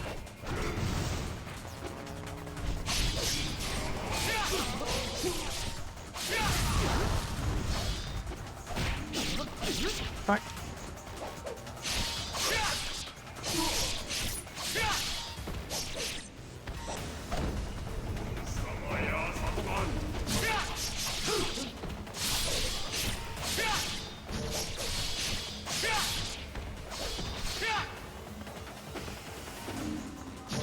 Okay, that was bad. Goodness.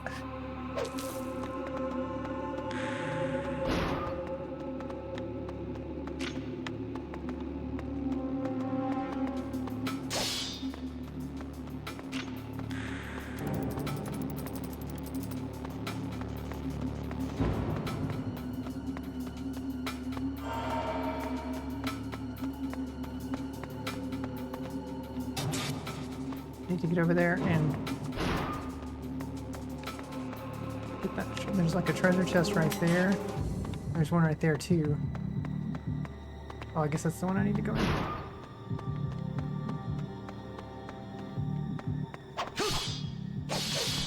Whoops. Get the trash can. Oh, I can't do anything with that? Okay. He's slicing and dicing, yeah. Finally get some health.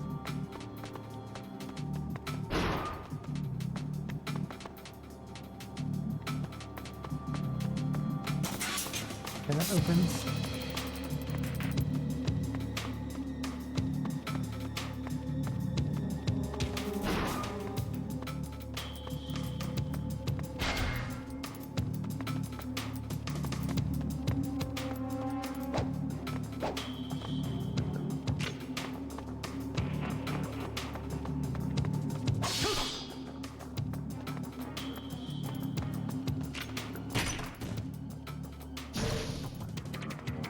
What about just Ninja Gaiden or Ninja Gaiden Black? There were 2 games before they started the Sigma name scheme. Backlog shows she did not play Sigma or anything in the Sigma Master Collection. Bias. No, yeah, I've not played Ninja Gaiden 1. No. I did play Razor's Edge on the Wii U. Yeah. I gave it 3 stars, really? Maybe because of the difficulty. I really did enjoy that game, though.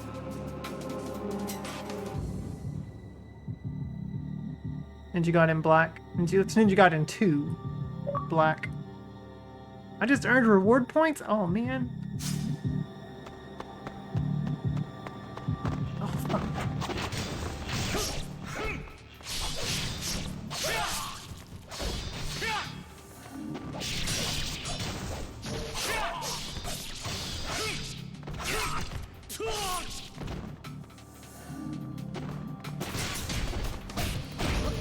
Come on.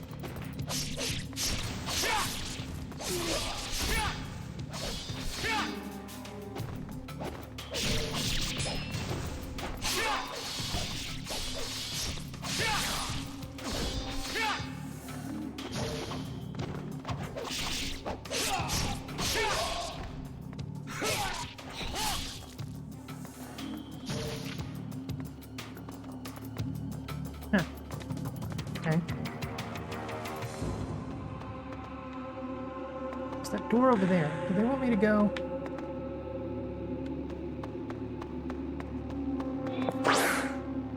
Explosive force is needed to break through this grating. Okay.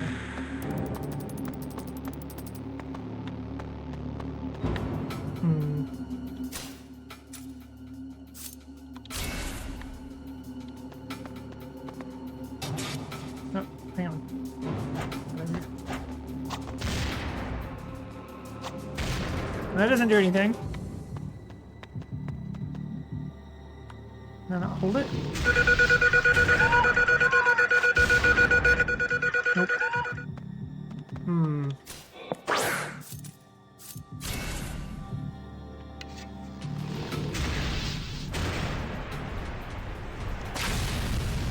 Ah. That does it. Oh shit! Oops, wrong button. Come on.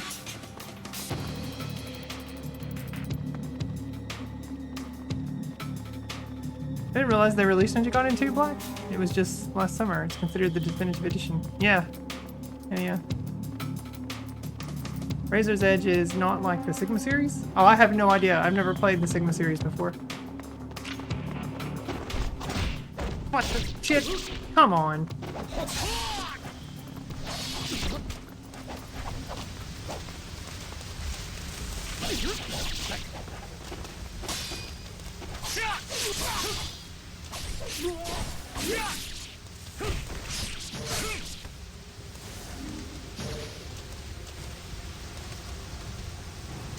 I wasn't done.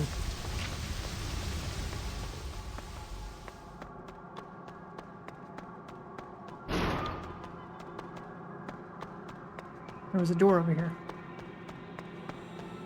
Razor's Edge is in the Sigma Masters Collection on Switch. She did not play the Switch version. Yeah, I haven't played the Switch version, just the Wii U. The Sigma series is just a souped up version of the games with extra fuck you, get good boss battles added in. Oh god. So basically Itadaki's director's cut versions.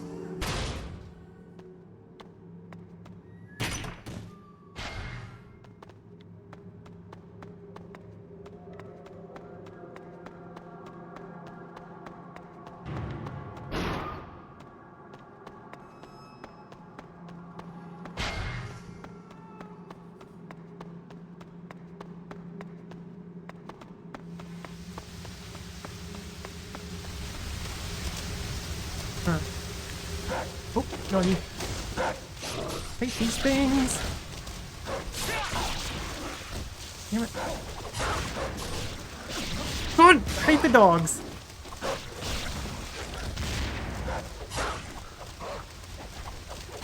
Get off me. Oh my goodness, I hate them.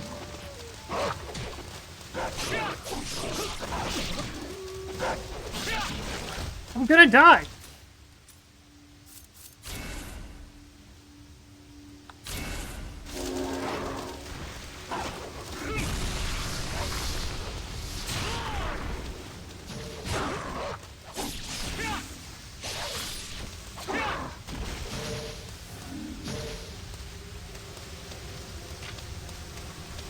What?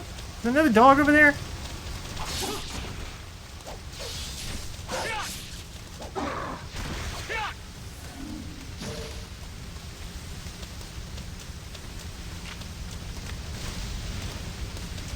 Why do they do all these ports? I thought I knew all about them.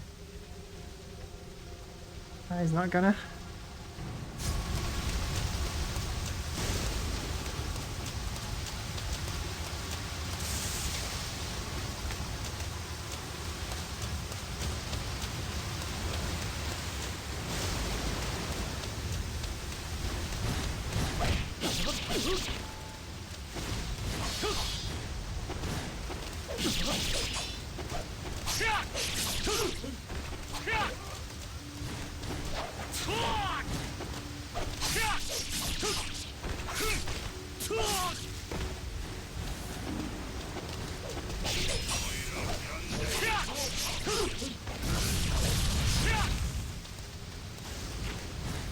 Oh, shit!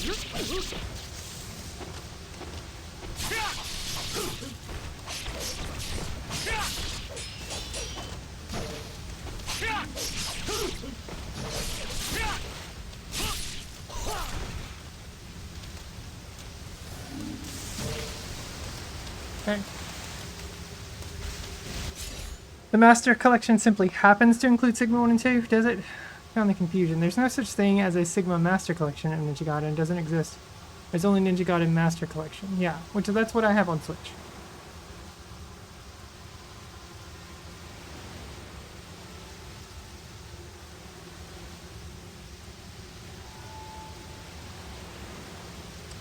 Hang on.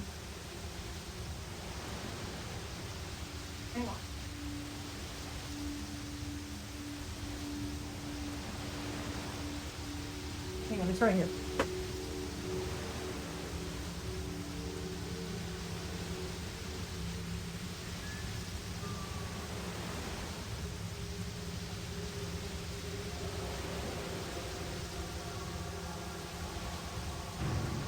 Okay.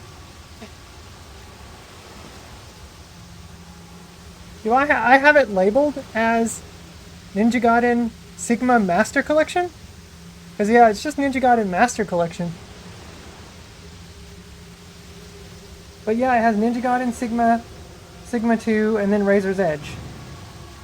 Which I'm guessing Itagaki is considering as the definitive versions, because he released Razor's Edge on Wii U after the original Ninja Gaiden 3. I don't know if the original version of Ninja Gaiden 3 was called Razor's Edge. I think it got that subtitle once it came to Wii U.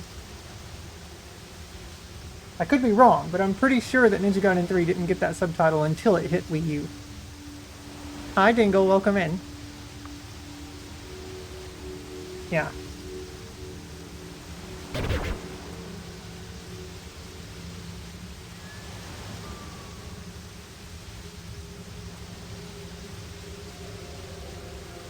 Talked about Razor's Edge, okay. So yeah, it's basically Itadaki's director's cut versions. So his final versions of each game. Sigma, Sigma 2, and Razor's Edge. Yeah. Cover is really cool though. Come on. Camera would focus. There we go. Yeah. But although I guess Ninja Gaiden Black 2 or Ninja Gaiden 2 Black, would that be considered the definitive version of this game? Black 2 is the most recent. So yeah, so Black 2 was probably the definitive version of that game. You played 1 and 3. No, Nabios, I've only ever played 3. I've never played 1. They call that the definitive version now, yeah. I doubt it's anything crazy that's changed, yeah. Other than, I mean, it looks better, too, graphically. Like, they definitely changed some textures and remodeled some stuff. Yeah. Okay, anyway.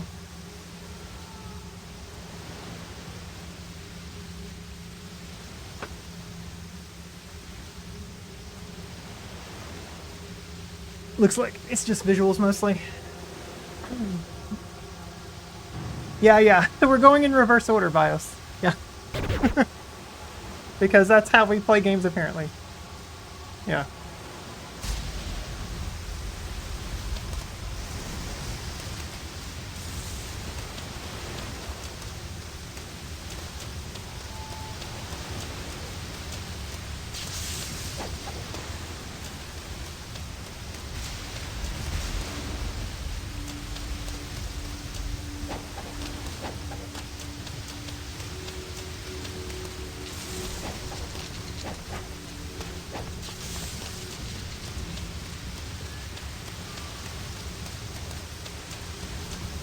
This is the same as 2 Black.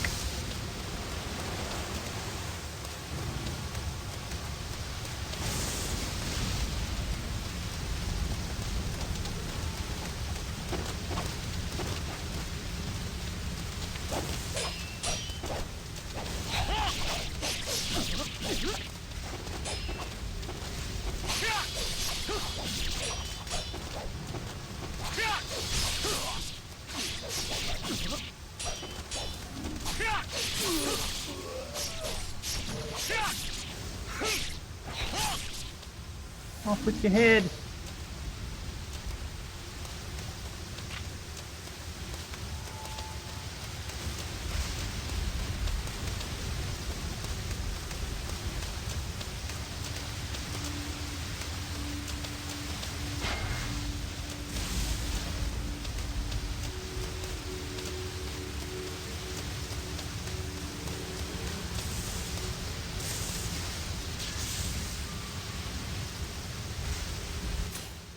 one.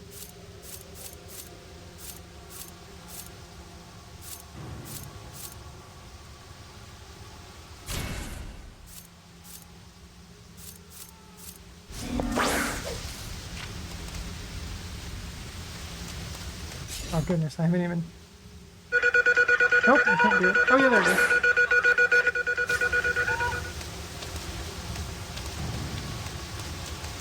There's a shop and a safe. Oh, thank goodness.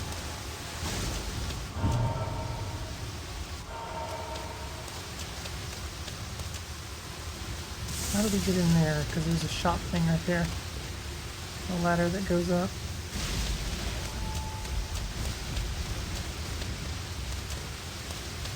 And there's a treasure chest.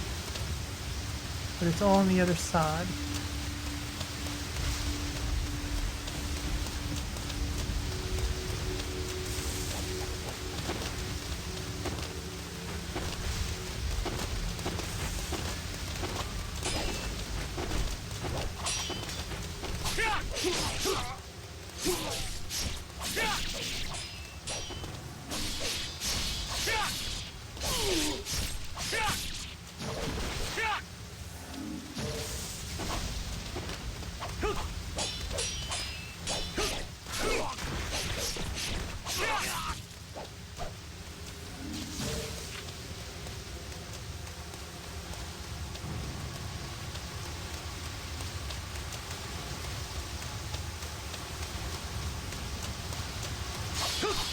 Oh.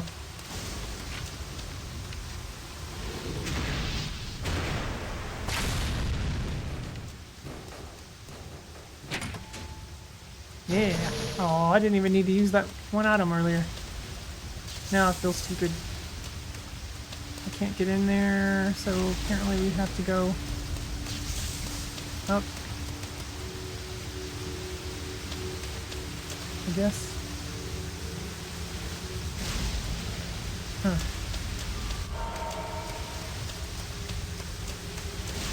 Yeah, there's no way to...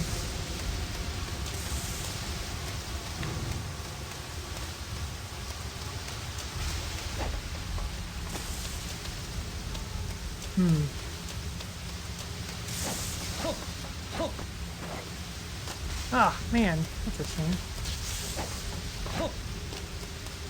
Can you not jump over that from there? Nope. Hey. That would be kind of cool.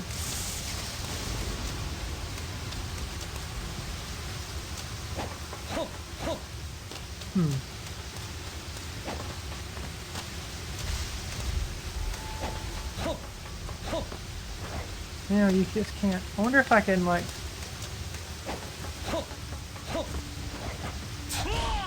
Nope, they won't let you jump over it. Almost at 75%? Yeah.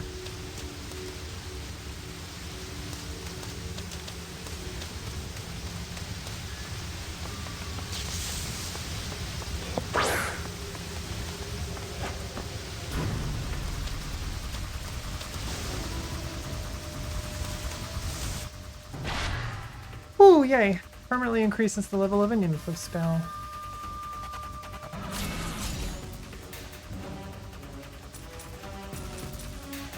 I have one of those, forgot.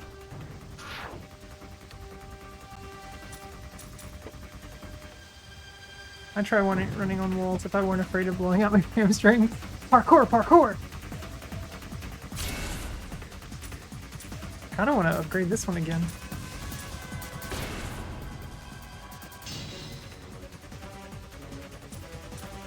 Oh, you don't get an achievement for upgrading it all the way?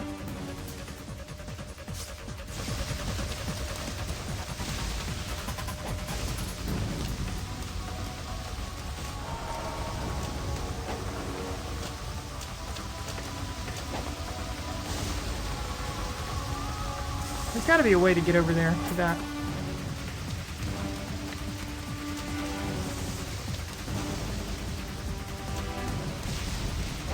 No, don't jump down.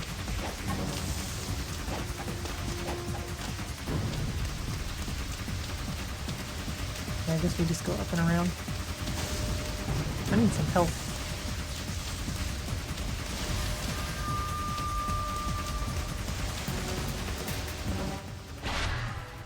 Ooh. Oh man, 2 of these things.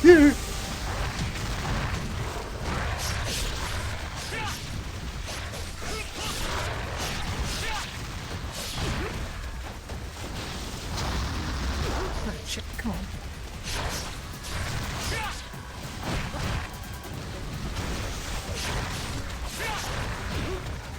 No!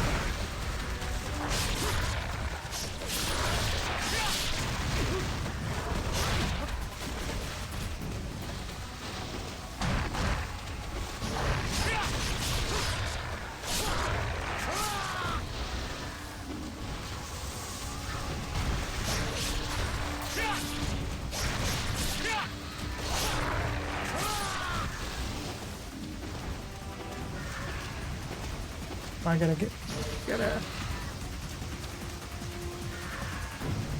come on, shoot at me.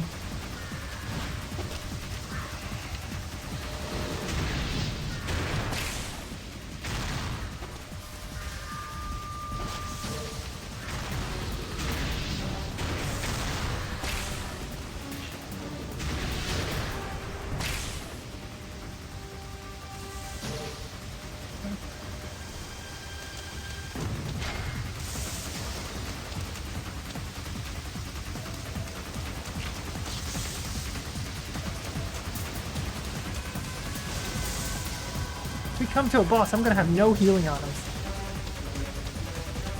I've only got like just this one.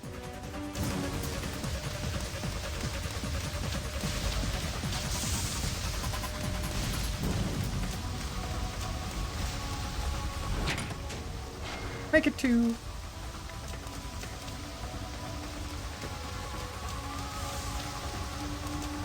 Ooh. You want me to jump across to that?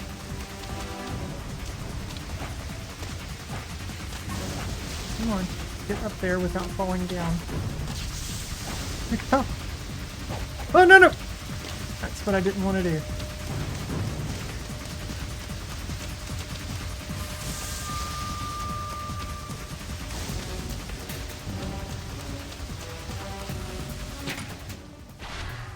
Hey, look at that.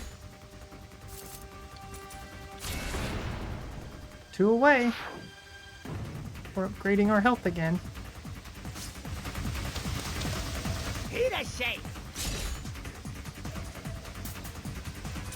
Oh, I can finally... Whew! I used to do similar stuff like that as a kid, but what stopped me for a long while is flipping of the monkey bars and landed. Left foot kicked the ground in the landing and stubbed your toe. It hurt so bad I thought I broke it, let alone I broke my arm before, so I know the pain, but it went away after teachers having this yeah sure attitude. Oh man.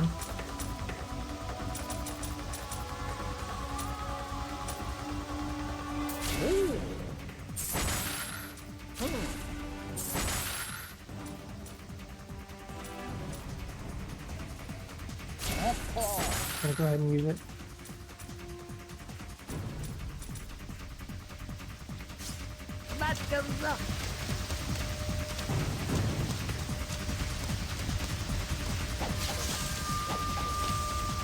All I can think of is I'll never hear the end of it from my mom. Why do something so dumb for her instead the whole afternoon? Yeah.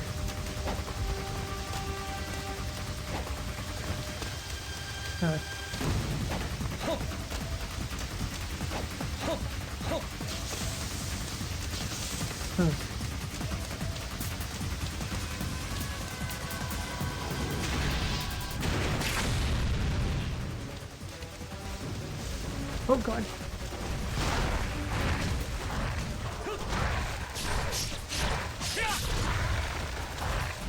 Ah, come on!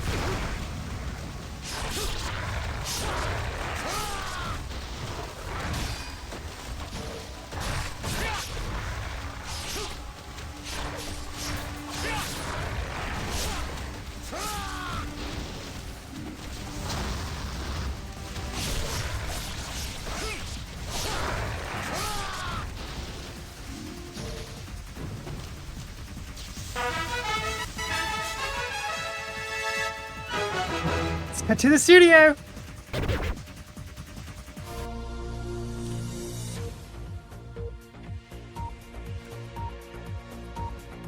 Breaking news, jammers! I've just been handed this report from the super suave Bob Galifianakis over there. Hey, Bob, your,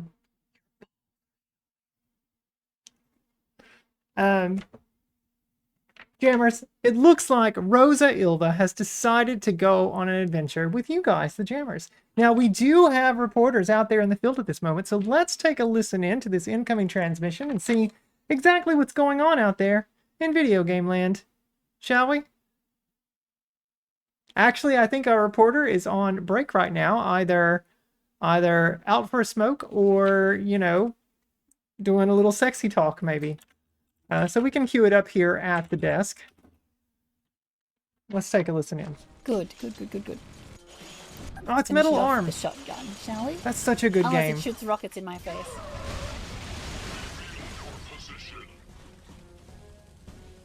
Huh. Huh, yeah. Guess what it did? Oh no. Oh no. All right, we'll have more on that explosive story at the top of the next news hour. But until then, let's head back to the game. But wait, first let's check in with Ollie and the weather. Hey, Ollie, how's the weather out there? It's gonna rain! Thanks, Ollie. All right, Rosa, how was your stream, my friend? Welcome in. You were grabbing a snack out? No worries. No worries, Diesel. We had it. We got it under control. I wish that game did well enough to film a series. I know, Metal Arms is so good. It plays so well. It's got great play control. Graphically, I thought it was a pretty game. A little brown, but most of the games back then were. Excuse me. You were playing Tomodachi. Were you? There's someone in the chat right now that loves Tomodachi Life. I don't know if she's listening.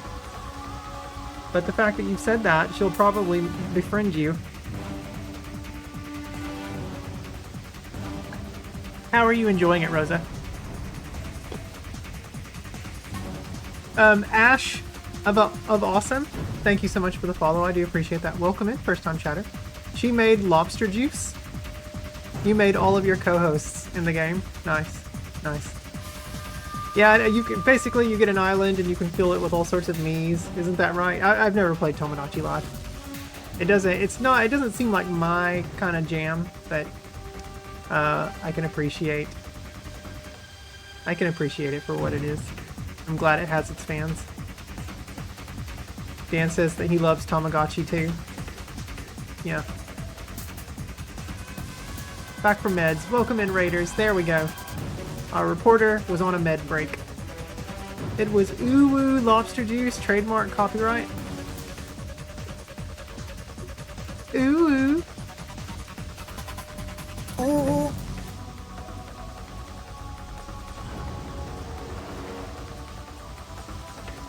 Well, Rosa, if you need to do any sort of post-stream care, or if you need to raid and run, I do completely understand. Otherwise, kick back, relax, and max and all cool. Wait, is it lobster, or what am I? Lobster or lobster? Like lobster? Like lobster? Like a crab? Is that what you mean? I don't know. It's a lobster, but oh, it's lobster, but it's spelt wrong. That's how you spelt it in the game.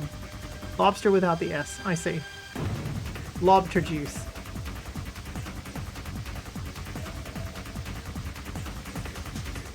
Interesting. Well, I really hope you're enjoying the game. I'm enjoying this game. It's very hard.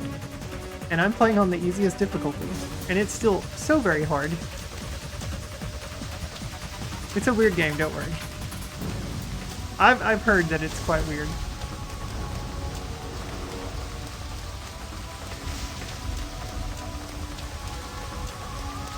It's pretty much in jokes the game, yeah.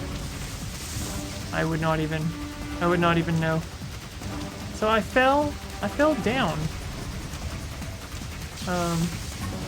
What do I do?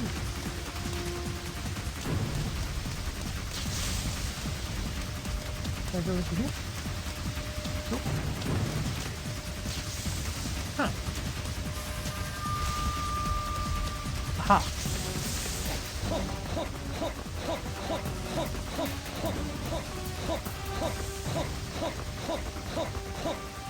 Ah! Ooh.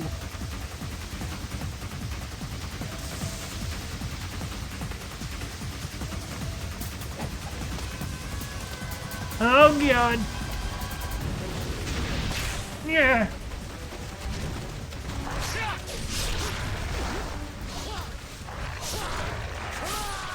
There's so many of them.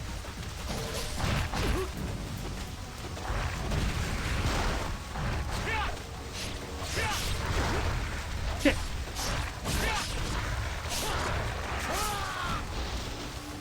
Come on.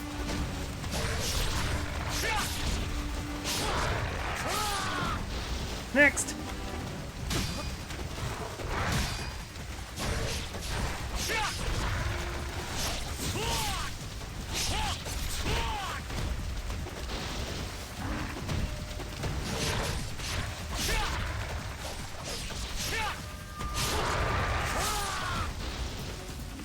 Whew, okay.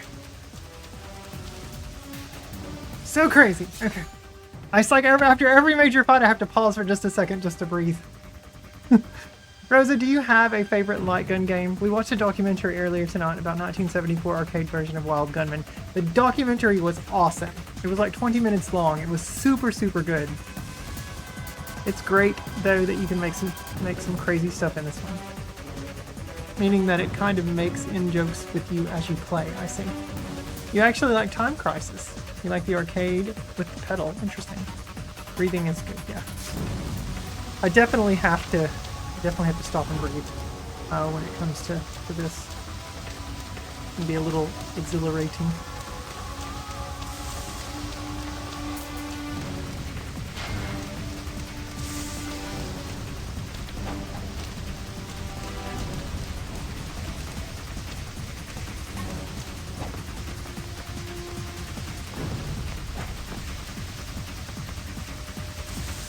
Save. Save station!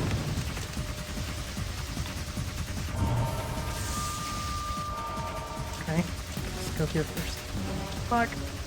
Man, I don't like... Okay. Ugh.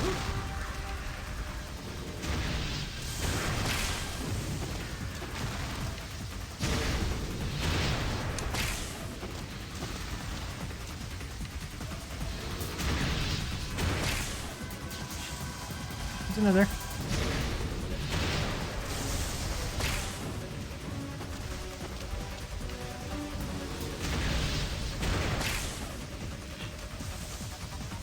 Okay. Are you behind me? Okay. Whew. Lovely meeting you, but I have to go and do adult errands, upsettingly. That's okay, Ash. No worries. You're welcome back anytime. I like playing light gun games with 2 players and put a gun in each hand. That would be fun. Yeah. You do it at the local arcades when you can. Yeah, yeah. Yeah, welcome back anytime, Ash. It's really nice to meet you. We play pretty much everything here. Ash is an IRL friend. She knows Nick. Oh, you know Nick. Okay, yeah. Nick's a lovely, lovely person. I'm so happy that I finally got to meet Nick. I think it was just like maybe a year and a half ago or so. 2 years. Almost 2 years now.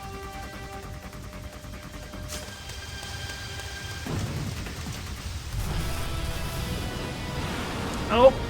There's our big boy boss. Okay.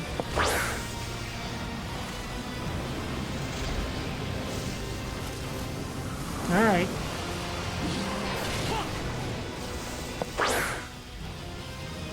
Yeah! They don't even give you a chance to, like... Oh my god.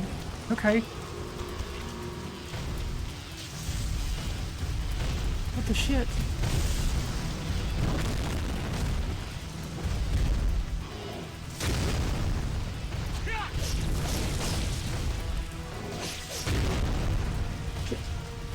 Oh fuck! Oh my god. Okay.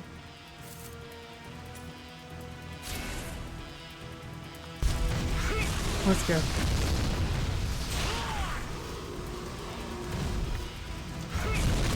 Nope. Let's barely even do anything. Oh, I missed. I think I missed that. Okay.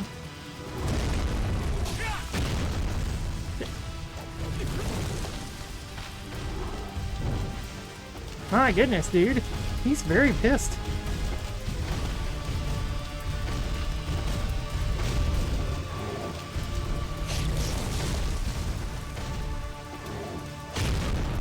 Get up!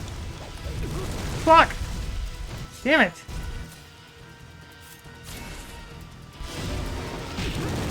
Ow! Bad breath, too. Fuck.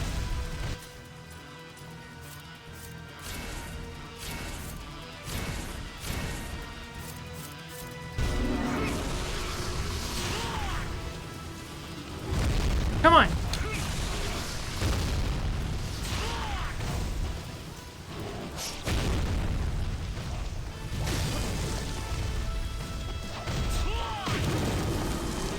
Oh my god!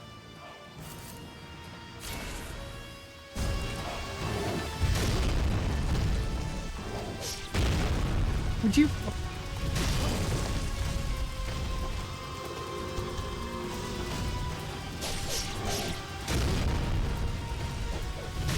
Fuck.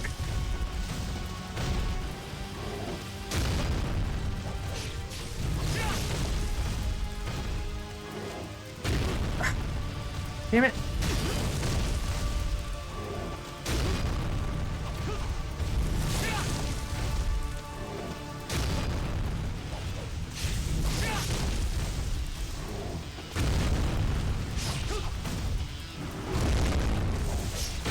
Fuck! Ugh. This guy's no green dick. I do have to go and rest. It was a long stream today. Good luck with the brutal game. Thank you, Rosa. Yeah, have a great night. At least that save station was right there. Now I kind of know what to do.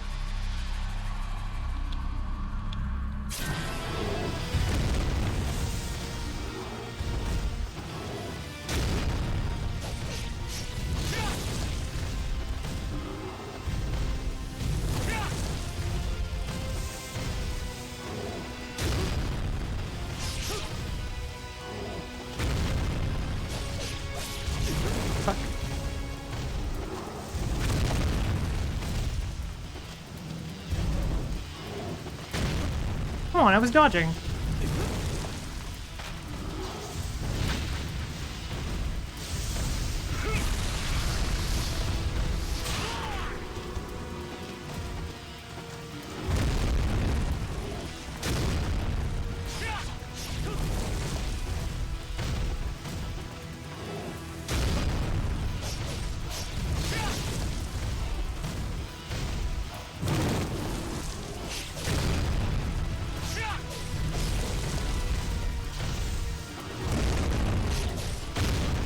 There.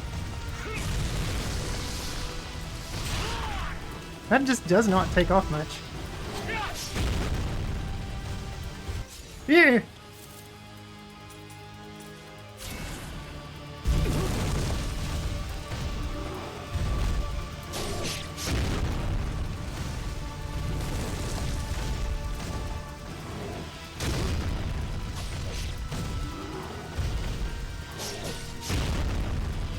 Damn it.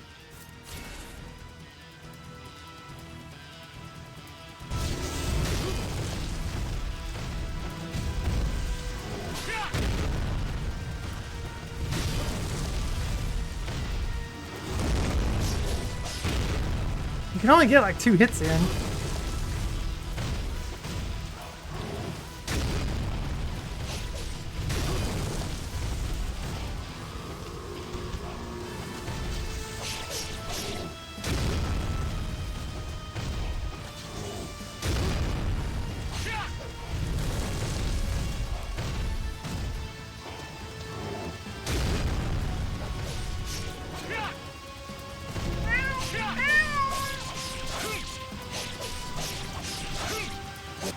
There we go.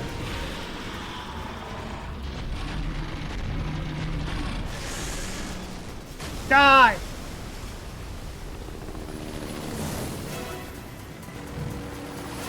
Thanks for GG, Zucker. Hey, it's Big Titty Girl!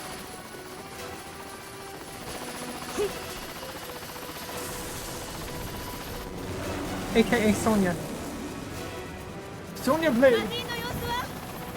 無数に湧いている自由の女神全ての元凶があそこに強力な魔人がいるのよ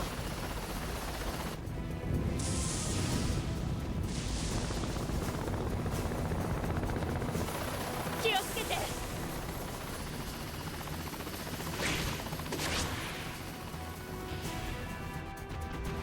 Ready.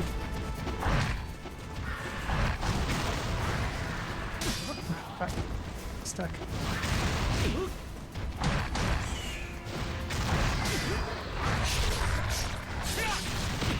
Ah.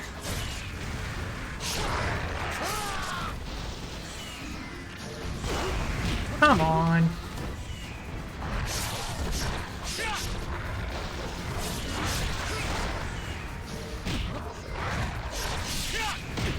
Come on.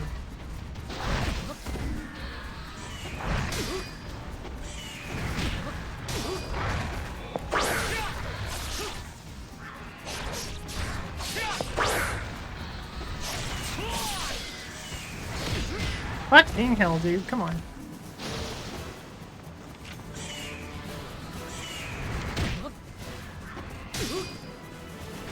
Well, that's annoying. Come on. Oh my.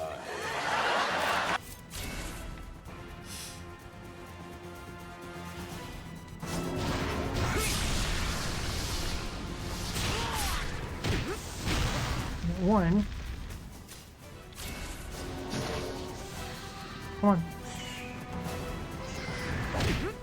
What the shit? I just have one left.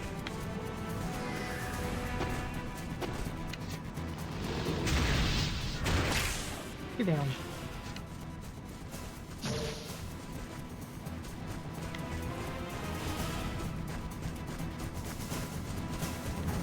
I figured that would be the end of chapter 4, but it was not.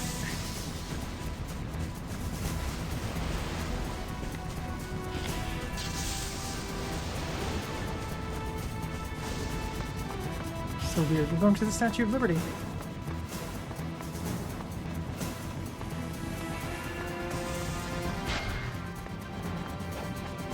Come on.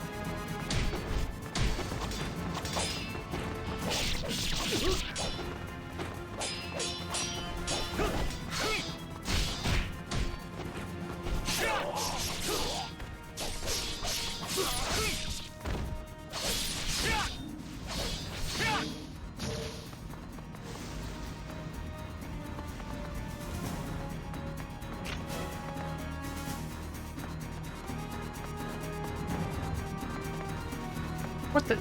Oh, it's in that. Oh, there you go. Did it autosave after beating the giant guy? Yeah. Right before we landed.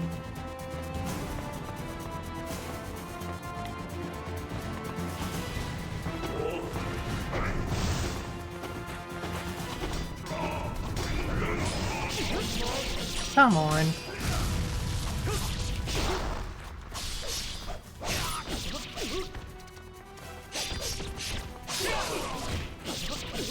Fuck. Come on, dude.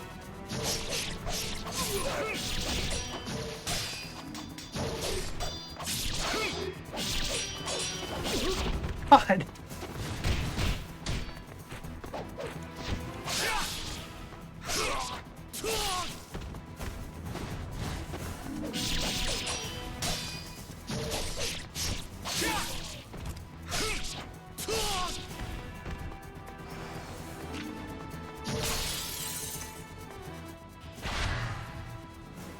Large Japanese swords, they're wielded as a pair. It's a new weapon. Interesting.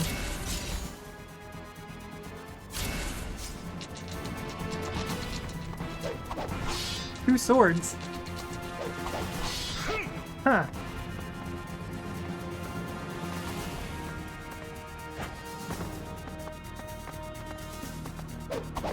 They're a little slower, it seems like.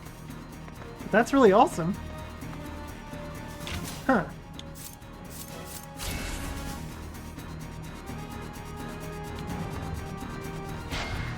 Oh, I've already got too many of those. That's the trial thing, which I can't do because I suck.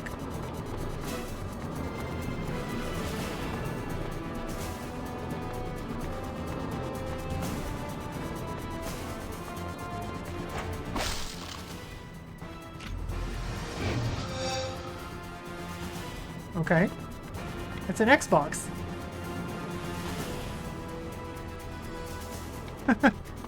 It's an Xbox.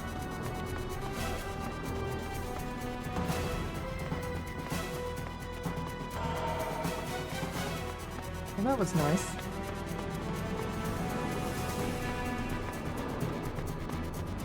Huh. Funny. Does the Xbox sound effect?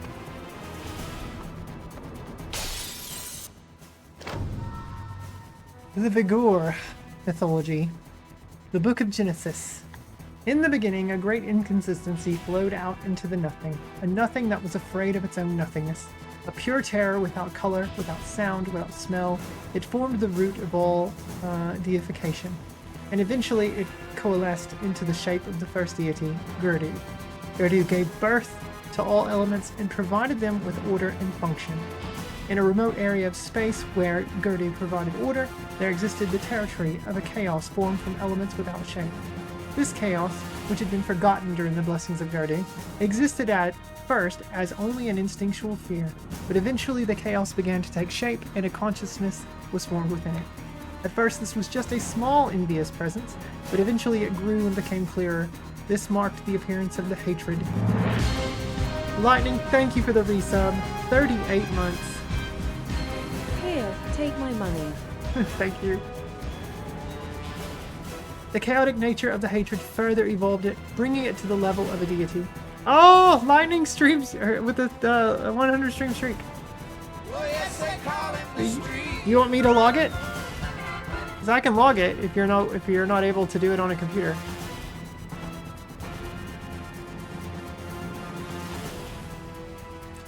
Chaotic nature of the hatred further evolved it, bringing it to the level of a deity. Thus, the ancestor of all archfiends, Vigor, came into being, and the first conflict was set into motion.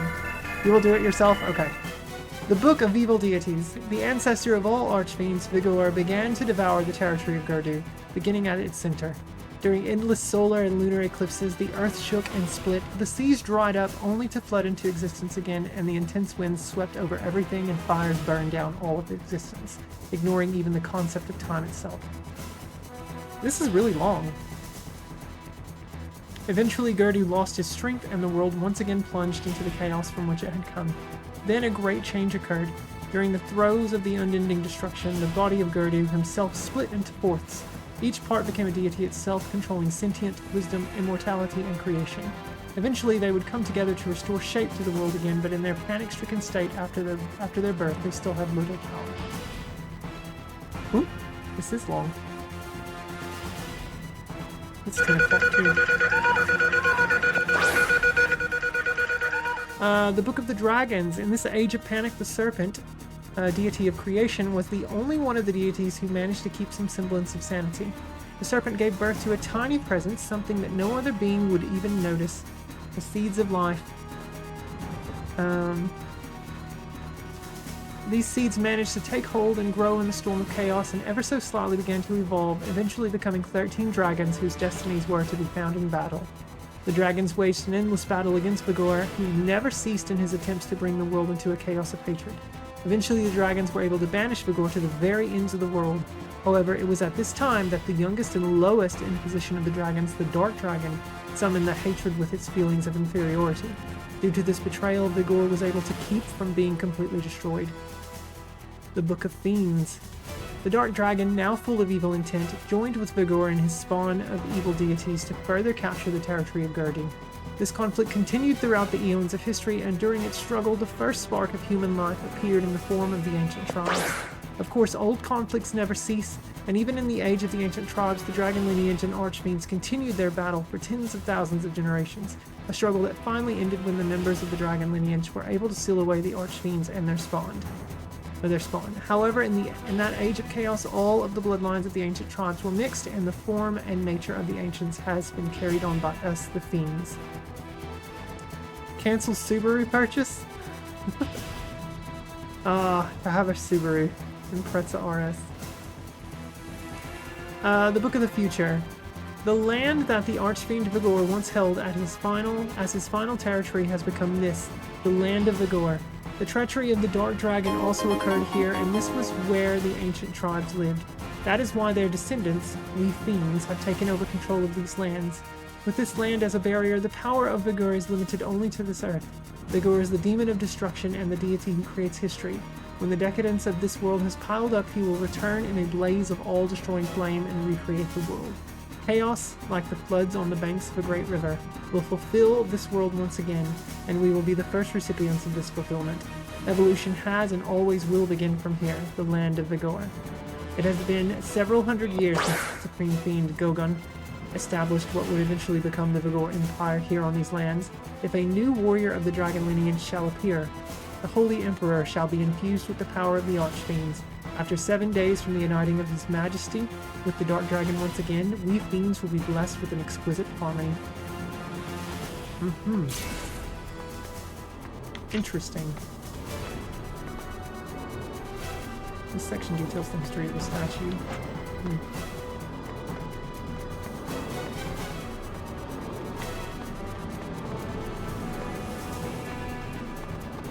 It's funny that there's an Xbox there. Here, I'm gonna go back and save since I read all that. We got a new weapon.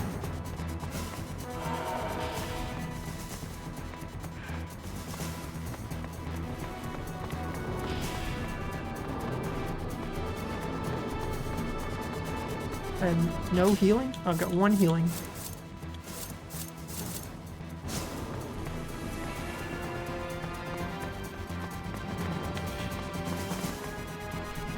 Yep, that's what I thought.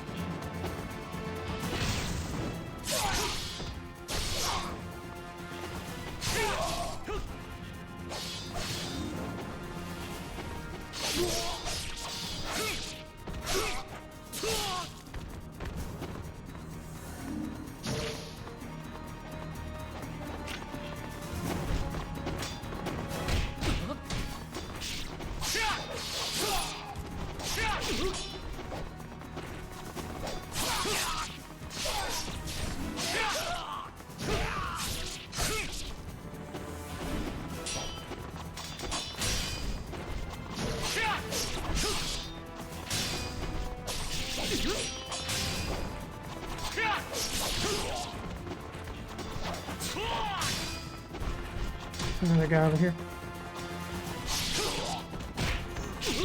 Come on, dude.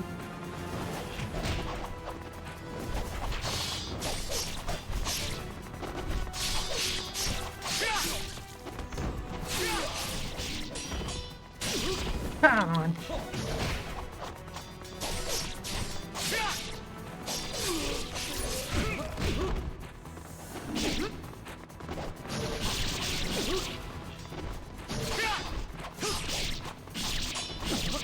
God damn it.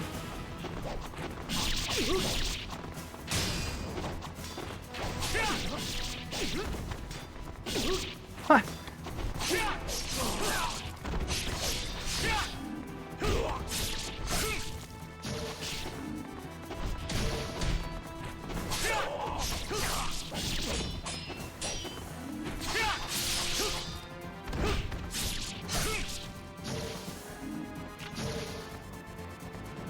One guy's over here somewhere. There he is.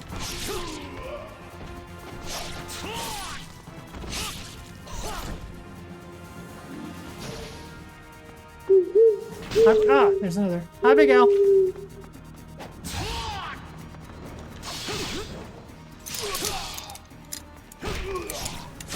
There we go. Give me my health. Thank you. Welcome in, Big Al.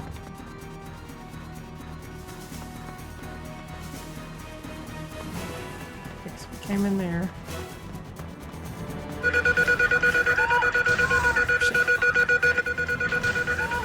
Oh, there's a guy up there.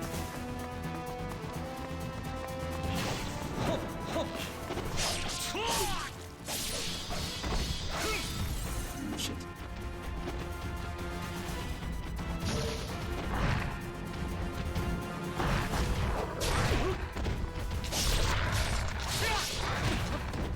Get up.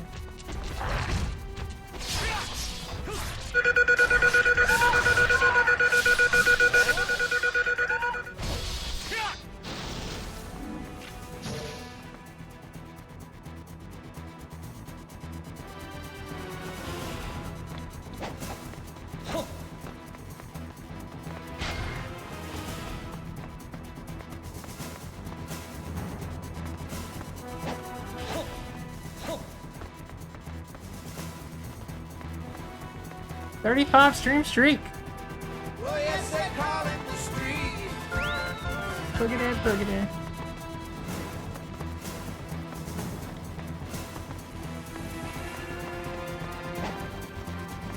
Oh. I missed it.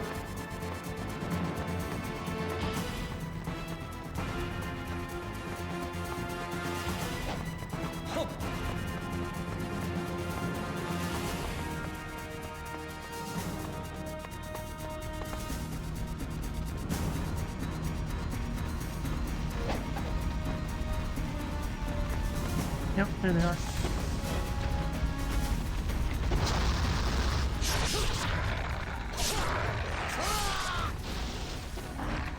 Ah!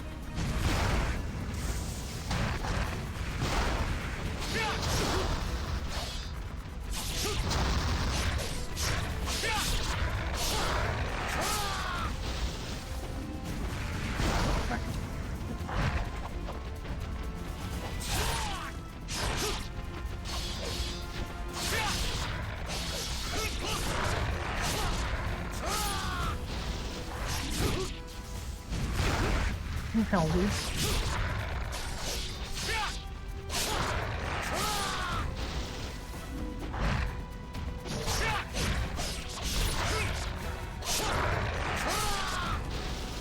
Feels like a 70s party. Yeah, it does.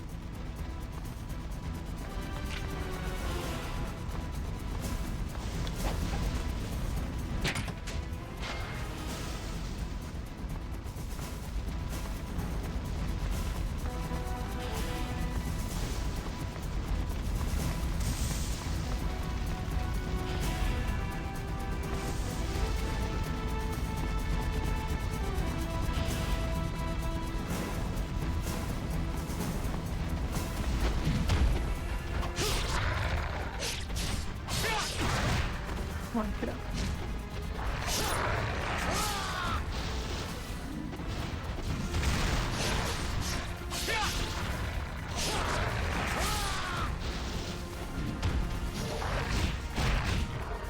Come on!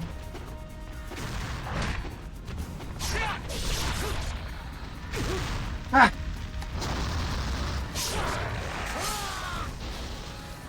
Oh, it's these guys.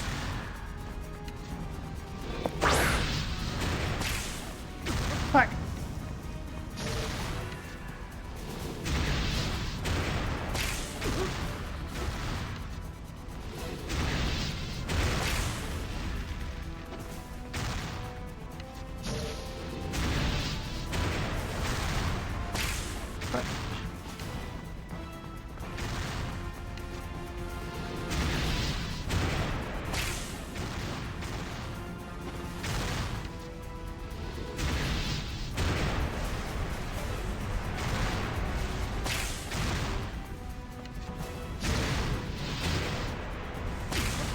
Damn it!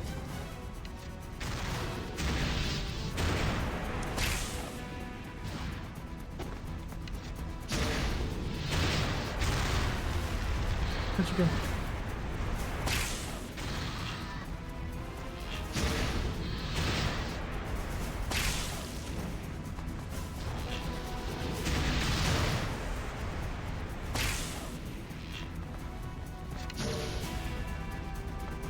I got hurt so bad.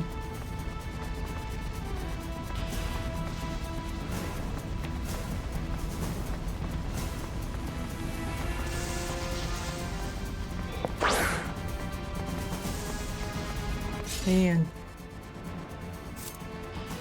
Like, I don't want to use one because I'm afraid. I've got 3, so I'm maxed on that. Or no, I've got 2. I've got 3 of those. So, like, I'm afraid a save point is coming up. And I don't want to use it and waste one.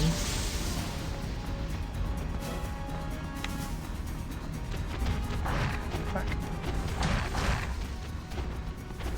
Come on, come down here. Let's fight.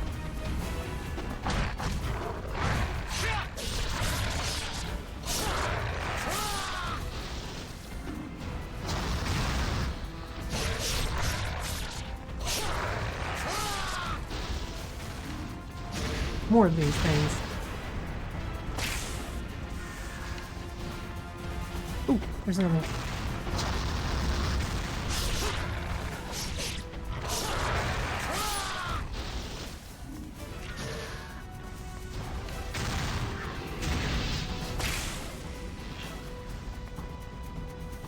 Come on.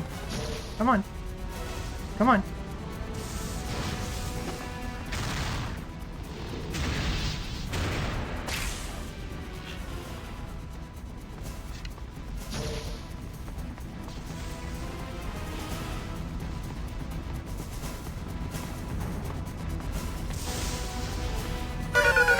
It's CJ! Hi, CJ. Welcome in.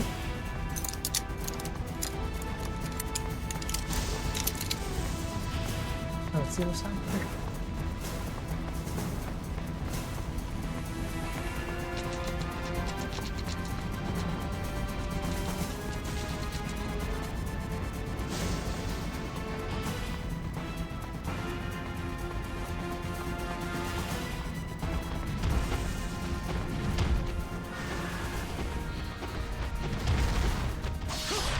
Oh, come on!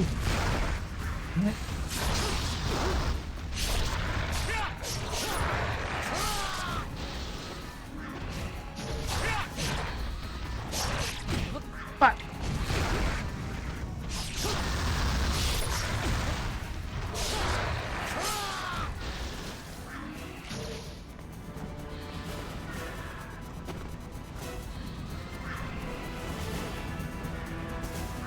Damn it.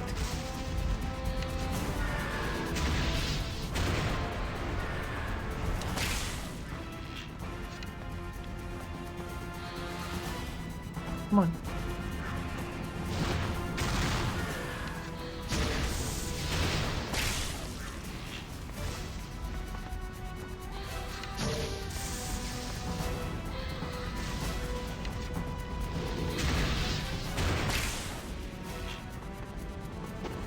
Another one right there. Fuck. Ah! Come on.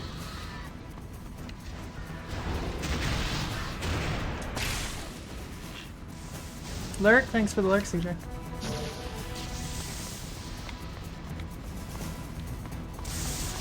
these things are relentless. Give me a save point, please. There's another one over there.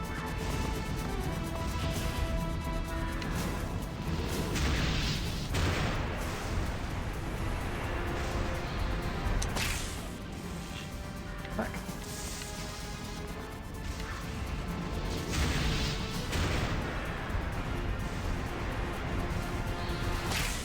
Oh, you can't hit through their wings.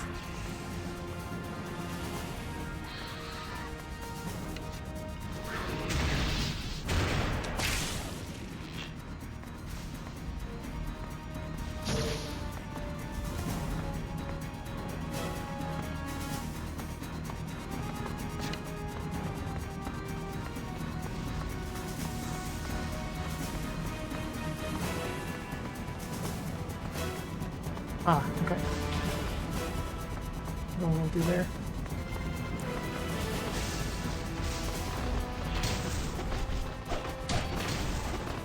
Come on, come out here. Come out here and fight me. Ah, you did. Okay.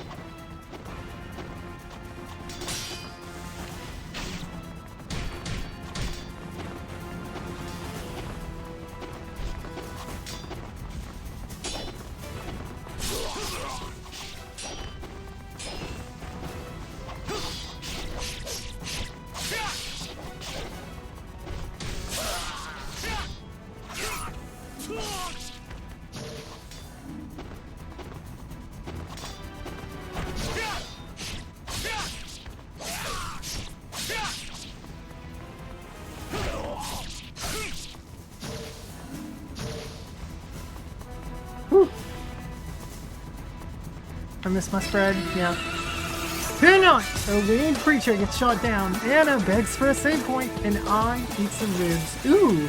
What's on the ribs? Welcome in, Junie. What kind of rub you got? Yeah! Like meat, obviously, but I mean, what's on them? Duh!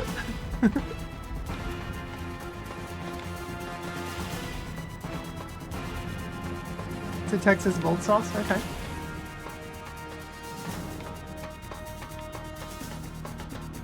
Okay, we're jumping up that thing, apparently.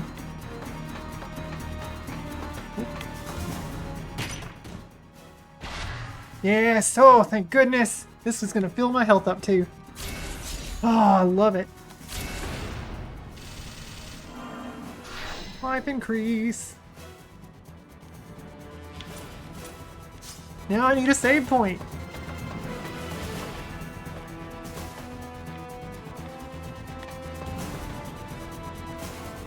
Pikachu?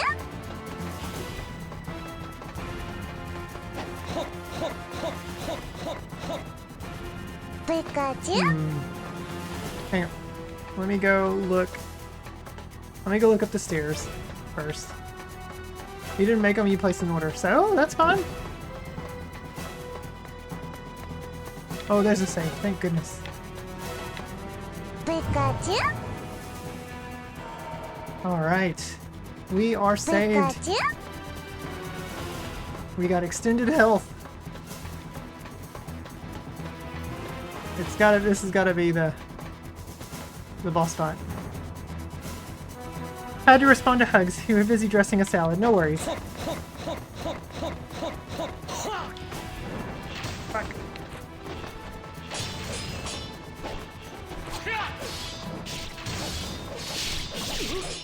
Damn it.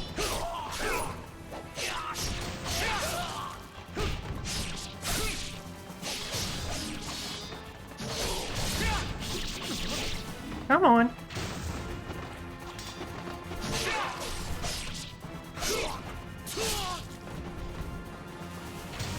There's another.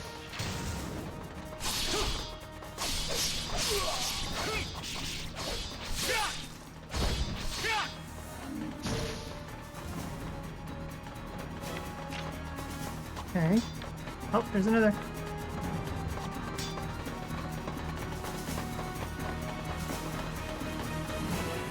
Oh, come on. I thought I had him. He only needs like one more hit. No! I had to bounce into the pit. Nothing dirty by that. I literally went, no, of course, yeah.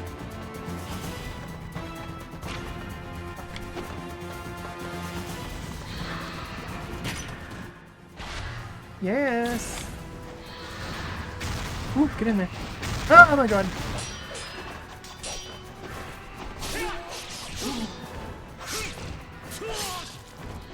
Come on, let's fight.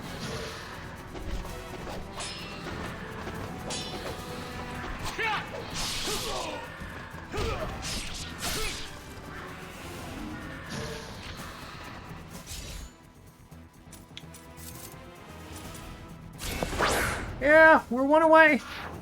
Or two away on that. Keep the salad naked and feast on it. Ooh.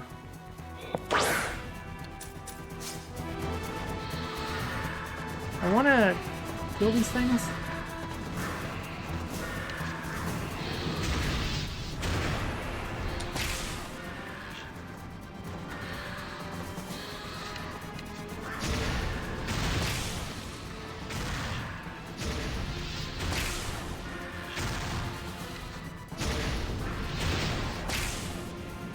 I'm getting all right. Whoa, there's another. I'm getting all right at this.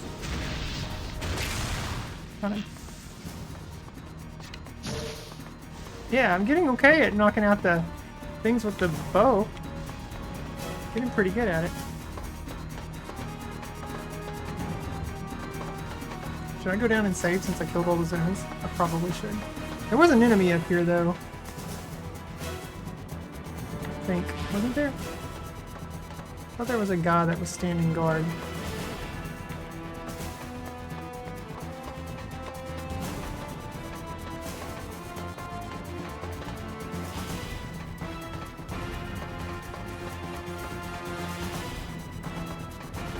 Oh, I can't go down now. Oh, man.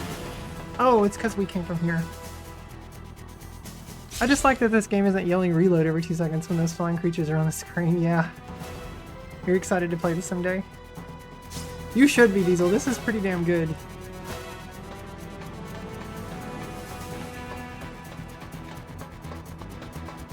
Is that Ty?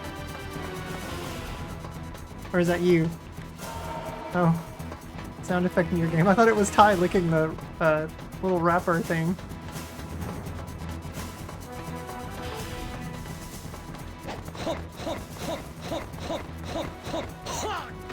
Wah!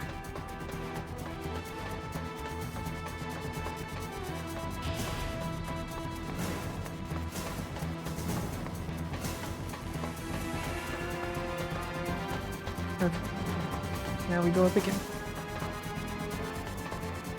House of the Dead has left chat.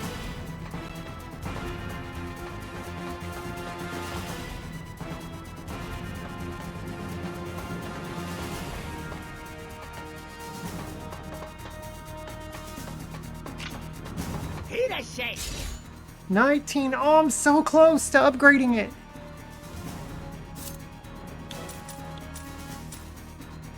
Ah, so close to upgrading my sword.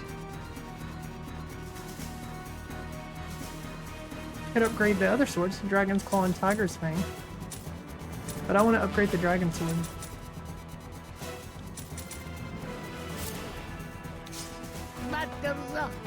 Just need to kill like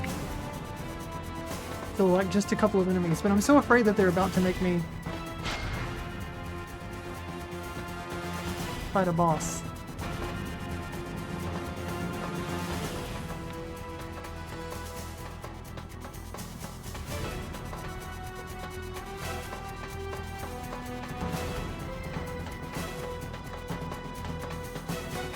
What's this?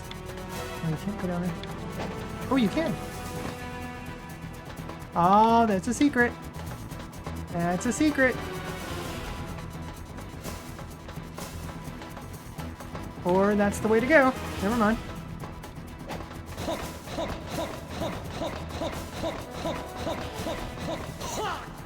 Yep.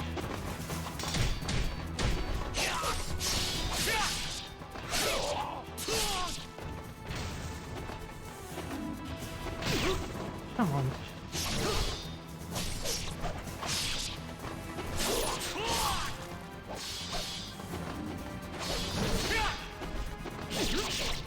Come on.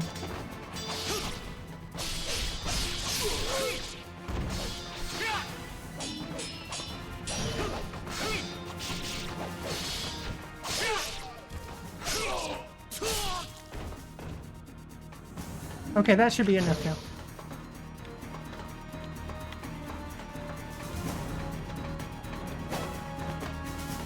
Jump back down. Okay.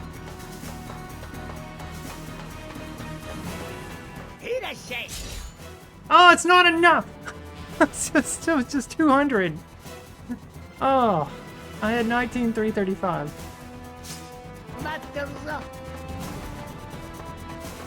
Damn it.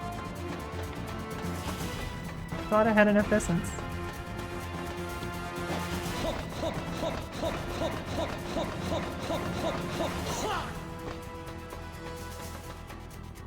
Let me look around.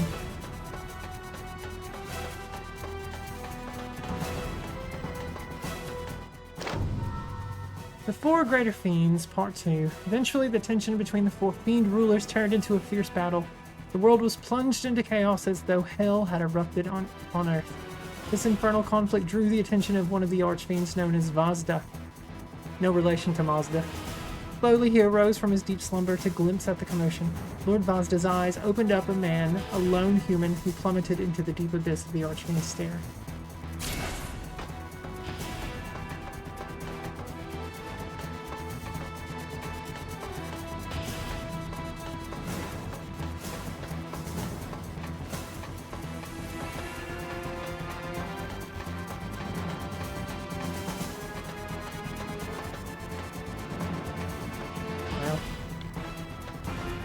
I wonder if they went and like actually took a tour of the Statue of Liberty, and this is what it's actually like inside it. To climb to the top. Boss fight coming up.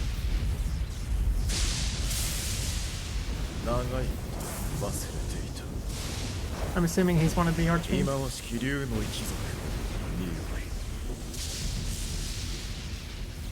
貴様のトラウマというわけだ。古話の国ごとか。人間どもの寿命は虫けらのごとし。想像だにできない。プラズマを咲くスバルの輝き。オリオンの大星雲に響き渡る美しき知らず。我が名はアレクセイ。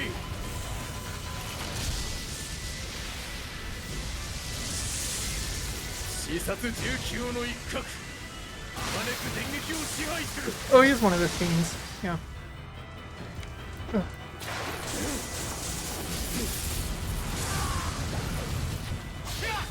Okay.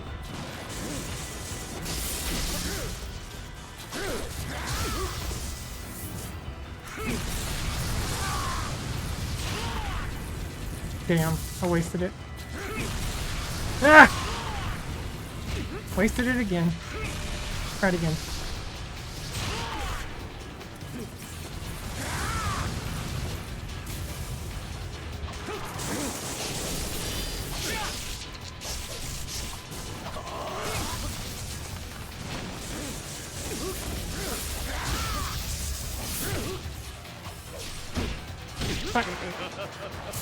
Okay.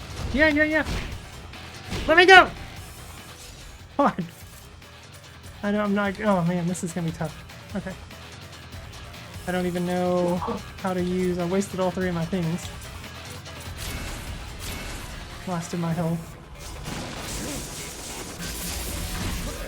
Fuck.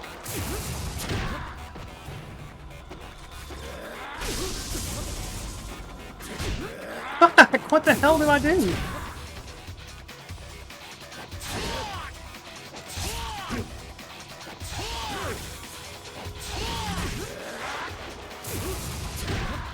I have no idea what to do.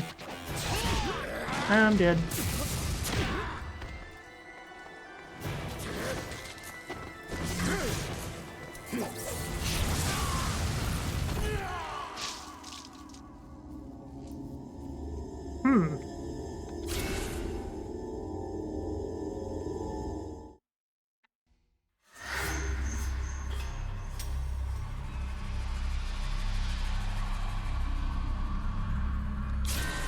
Start me at the fight. Okay.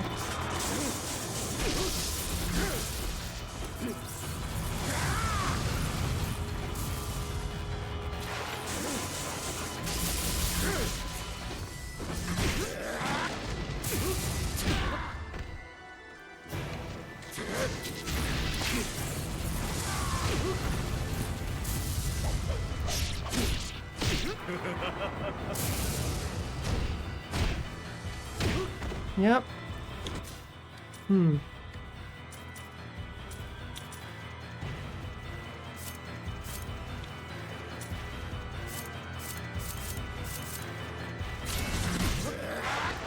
Can't even.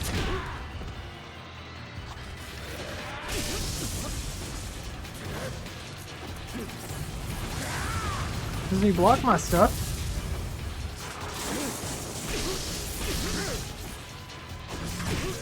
I'm dead. God! I don't know how to fight this guy.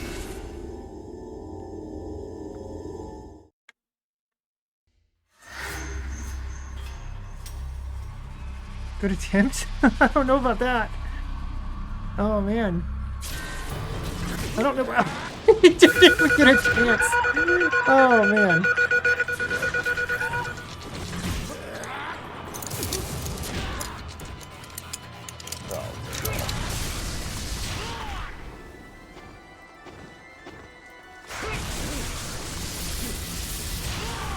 Damn it, why do you have to move?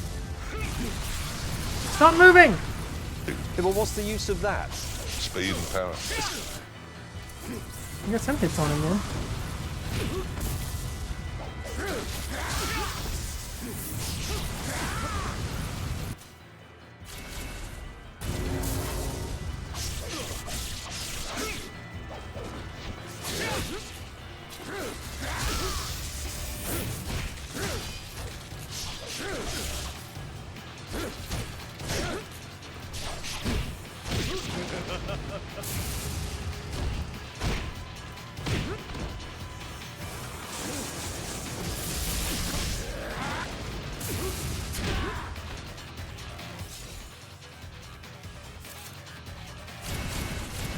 Get these back up.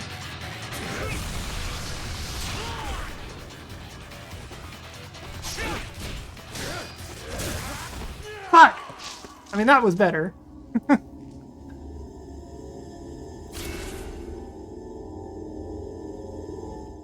Like, the game, Itagaki should be like, you know what, you've died 5 times. Let me tone the difficulty down a little bit on this next run.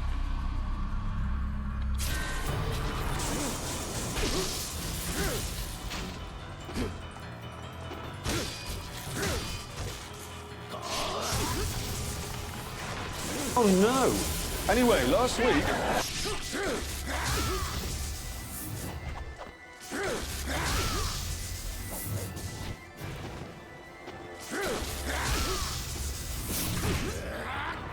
Why the fuck does he grab me all the time?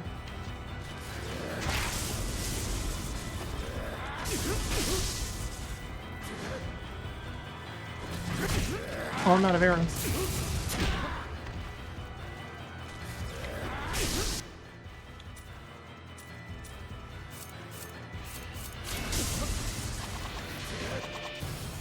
Oh, there's just bounce off of him.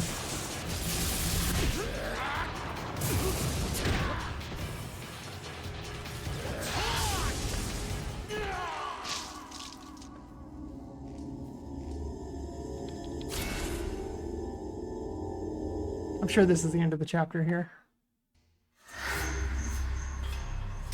Alright, or Trigger is starting to skip. Or like, get stuck. Like it sticks in the controller.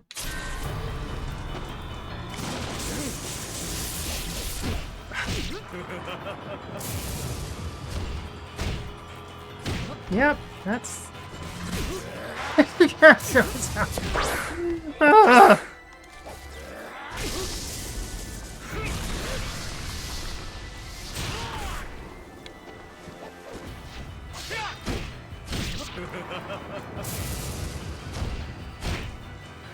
Uh-huh.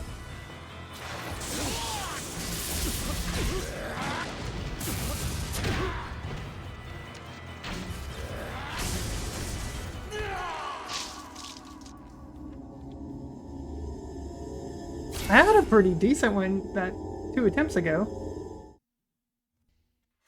I don't know what I did different, other than attacking him more with the sword.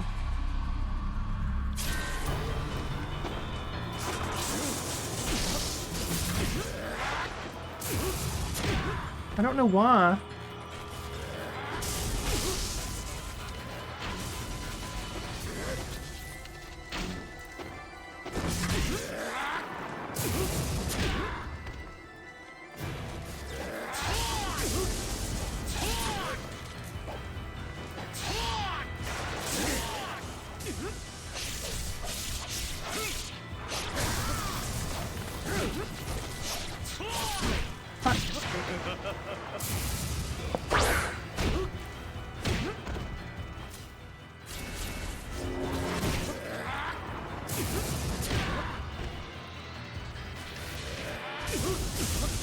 Come on. Okay.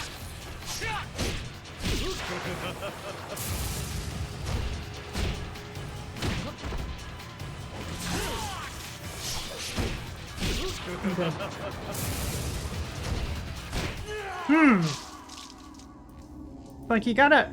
He'll get stunned somehow. I can't figure out how it's happening, though.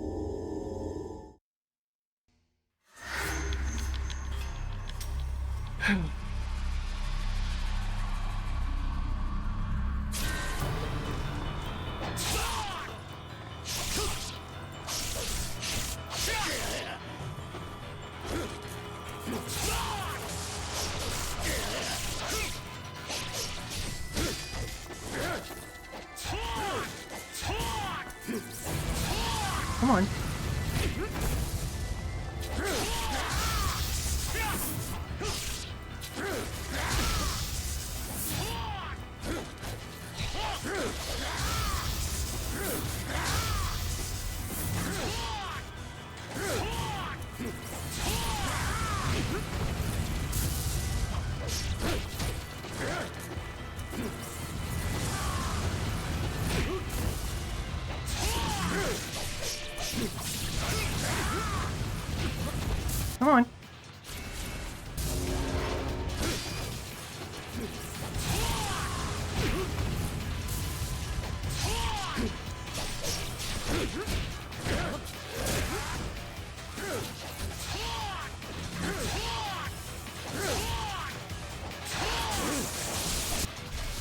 Okay.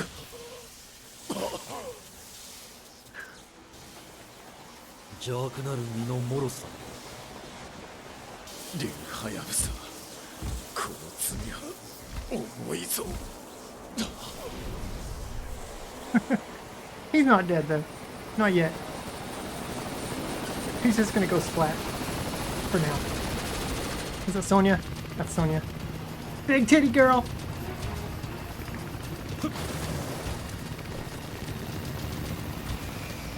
Ooh, stinky now, wing boy! That's right. Had to use my health items though. Yeah! Okay, so we completed a chapter tonight. That's good. In the limited time that we had. I bet I've got essence now to be able to upgrade my sword.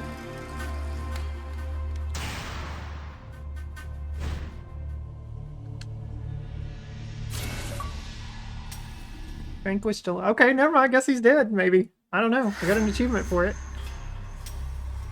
Alright. It did save just then, right? Yeah, it did save. Chapter 5, the Aqua Capital. This is where we'll start back tomorrow. Elizabeth's whereabouts remain unknown, but her twisted plans continue to unfold as she unleashes the fearsome power of the demon statue. Wherever she goes, its power awakens one of the 4 greater fiends from his long slumber. The roar of greater fiend Wolf, ruler of storms, echoes throughout a beautiful city of canals, transforming a gothic castle into an evil fortress. I imagine we're going to have to fight all 4 fiends, and Alexei was the first one. Maybe? So Wolf is probably next. So that's crazy. Let me check something real quick. Let's see.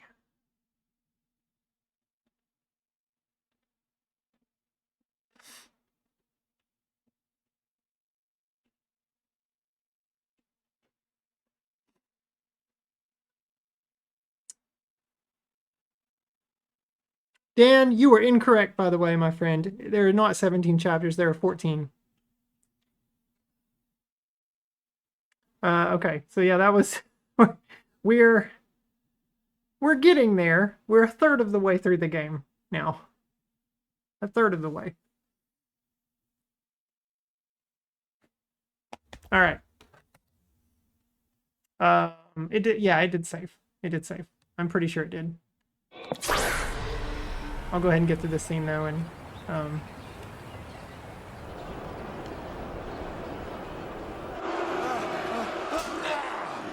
kicking ass. It's fun. This is really fun.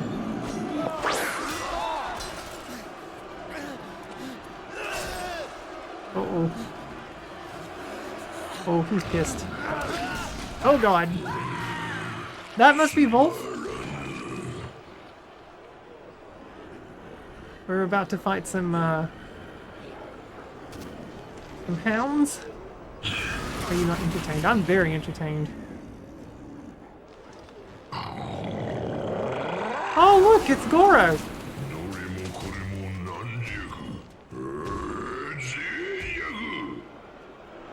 Wolf Goro. Oh, is it Gladiator? I've not seen that film. That's why I didn't get it.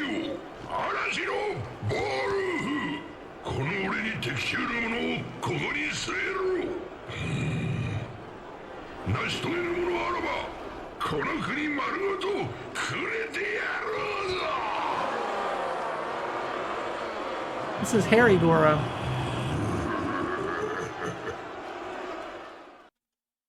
Wolfie boy, Harry Goro. Oh. That guy's name was Chet. Oh god. Oh god. Oh no, big titty girl, run! I know, Ta. This is crazy.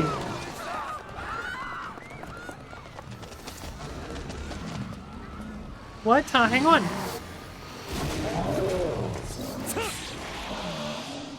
Oh!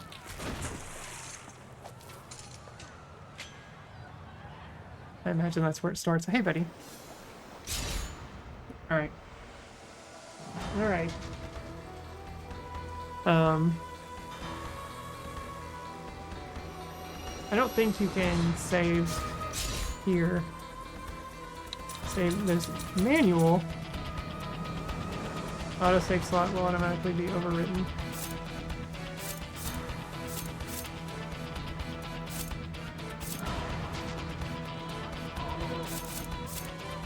Yeah.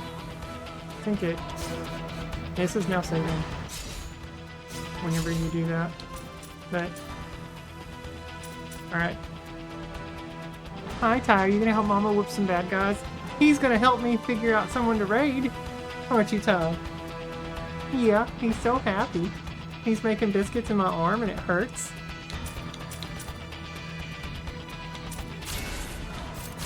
Alright.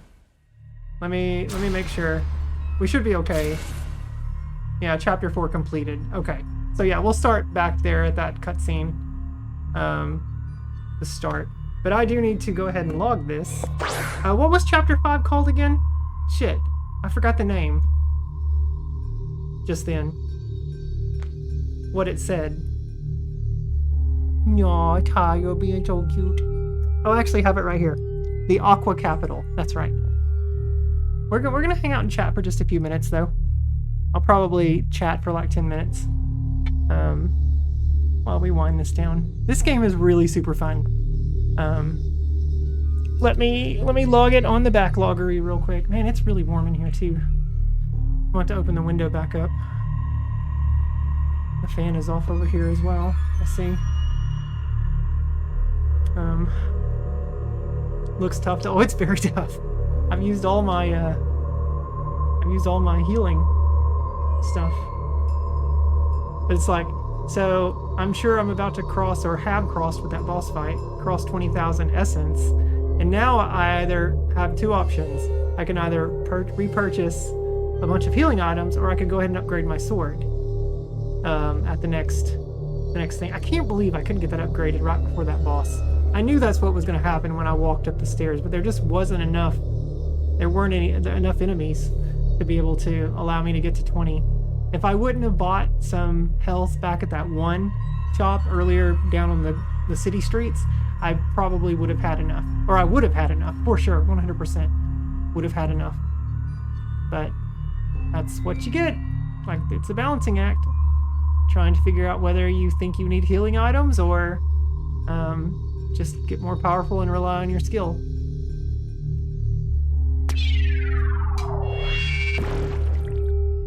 Alright, this one's called the Aqua Capital. I'm updating this right now. What are my points? 2,773,629. I love that there's a score in this game. That makes me so happy. Are you looking up at Mama? Are you looking up at Mama? Are you being a good boy? Yeah. You always have nudges? No. Your head is just off camera. People can't quite see you. Yeah. Alright, and we are at 6 hours, 37 minutes, 40 seconds.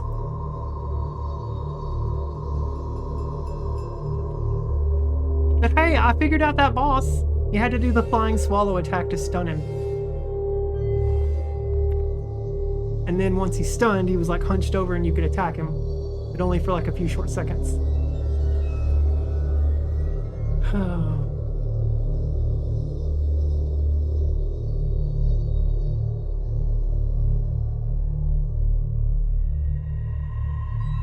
Today is the 18th. Flying swallow. Yeah. He looks like Goro from Mortal Kombat. Well, not really. Not really. I was just saying that because he had 4 arms. Alright, so here's the update. 6 hours, 37 minutes, 40 seconds, Chapter 5, the Aqua Capital. Got my points. Flying Swallow, go! Alright. Alright, the save is there.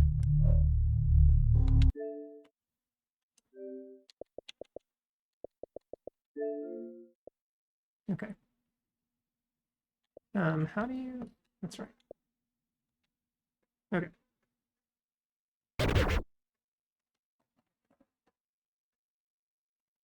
Oh, hey, my copy of Tomodachi Life is supposed to arrive tomorrow.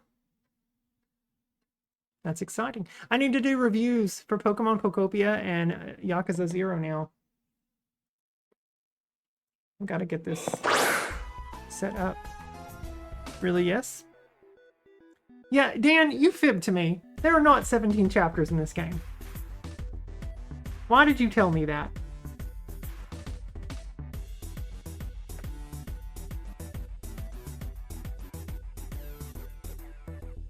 There are 14. We are a third of the way. You Googled it and it said, no, there are only 14 chapters.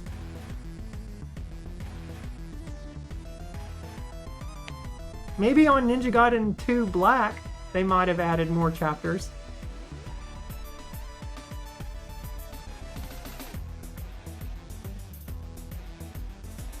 I want to look at these little Test of Valor things, because I didn't do that first one. That was in chapter 3.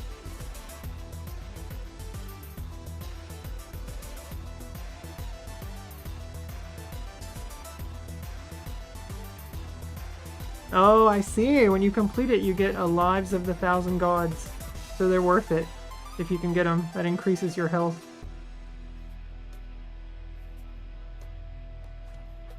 That one, okay, the second one on chapter 4, the one that we ignored just then, in the museum area, gives you a Talisman of Rebirth.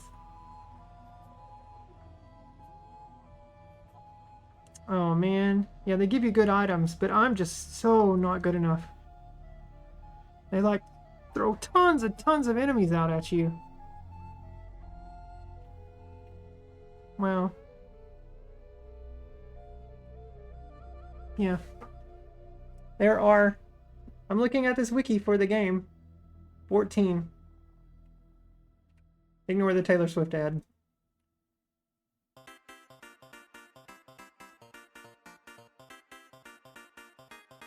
So we're about to go through the Aqua Capital. We'll do that tomorrow.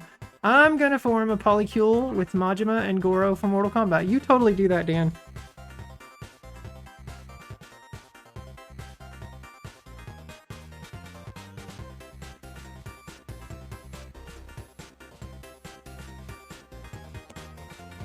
Are you playing Ninja Gaiden 2 or Ninja Gaiden 2 Sigma? Just Ninja Gaiden 2. Not Sigma. Yeah, this is just 2. The original version of it. I really love this box art. You thought it was Sigma? Can you imagine how much more difficult Sigma is gonna be? I have that one on Switch.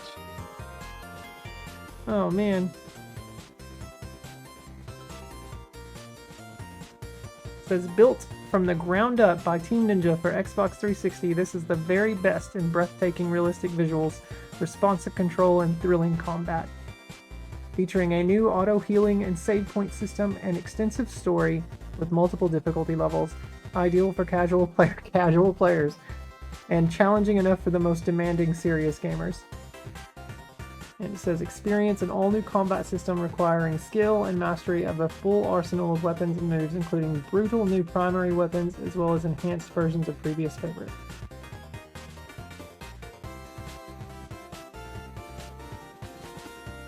That's pretty cool. Pretty cool. Rated M for mature, blood and gore, intense violence, partial nudity, and suggestive themes. Sigma isn't actually harder, it's just more game. They just added a bunch of stuff to it. Well, we have it on Switch if anyone ever wants to redeem those. Does your copy have the booklet? You damn well know it does, Diesel. Complete in box.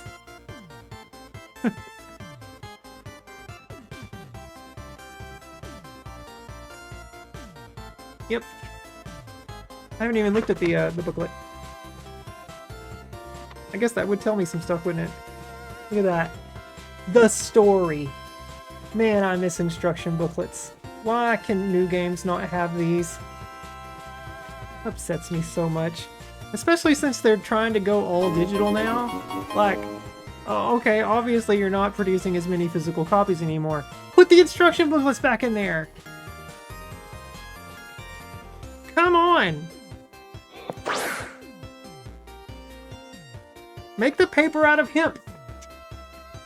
It's more replenishable. More replenishable, is that a thing? I don't know. Renewable. It's more, yeah, it's renewable. More renewable. Easily more renewable. O Sigma does have sections where you play as other characters to get the complete story, apparently. It's a thing now. Yes, hemp paper. You don't have to use trees. Oh, that's cool. Basic techniques. It's like the Mario instruction booklet. Here's how you jump. There's animations for it. That's so freaking cool.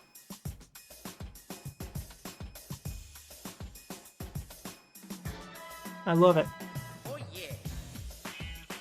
Oh, it says when an enemy grabs you, quickly press buttons and move the stick to escape. Some enemy grabs are not escapable.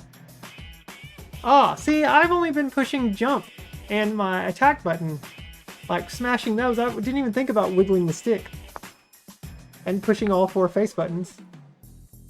Now I know. I like that it lets you play as Ione from Dead or Alive. Yeah, and she's in Razor's Edge. You can play as her, too. Anna in Discord, I asked if you're enjoying Pragmata. Cassie, I work a full-time job. I have not had a chance to play that game yet. I got it in yesterday while I was streaming, and then hung out with Zach last night watching Saturday Night Live UK, and then went to bed. So I've not had a chance. But I will play it, though. It's on my list. It's on the rotational list now. Instruction booklets, who needs them? Me, apparently. Now I know how to escape.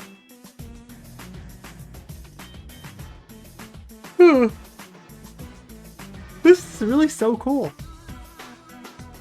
Tells you how to wall run and how to jump up walls and flip, and tells you about swimming, running on the water.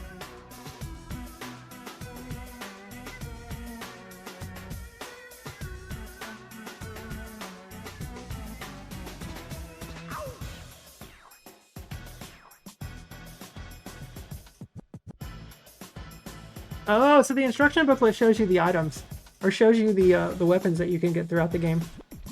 So I've gotten the dragon. Oh, obviously you start with the dragon sword, the lunar staff, which I was using for a while, the falcon's talons, which I got, and then apparently I missed an item. Because it shows here the dragon's claw and the tiger's fang, but before the dragon's claw, there's the tonfa, and I'd never found those. Made of hardwood reinforced by steel, this pair of tonfa clubs enemies with brutal force. I missed those somewhere. Huh.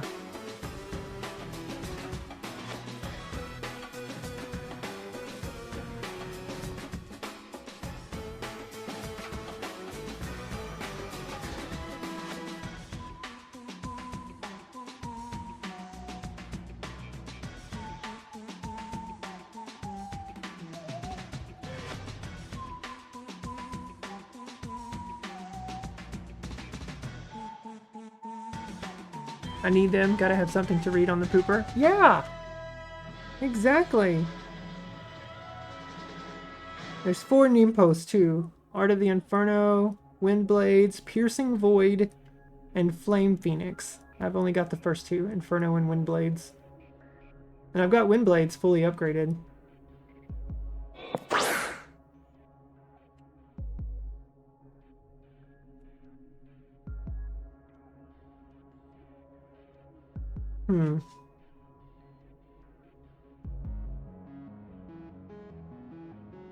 Well, I've not found any of these items. The Spirit of the Devils, it permanently increases your maximum key.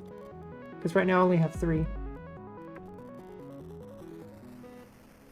And I'm 2 Life of the Gods away from being able to upgrade my life bar. Because collecting 9 permanently increases your maximum health.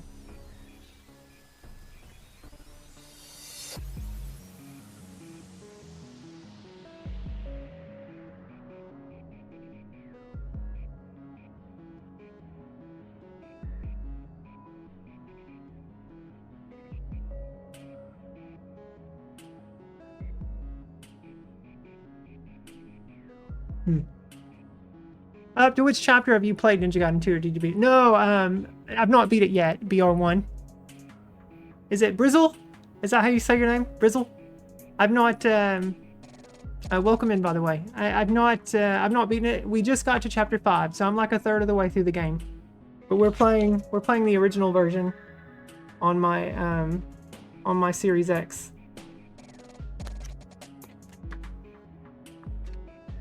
Runs really well on the Series X too. I'm just looking through the instruction booklet right now. I've not ever looked at this. This is pretty cool though.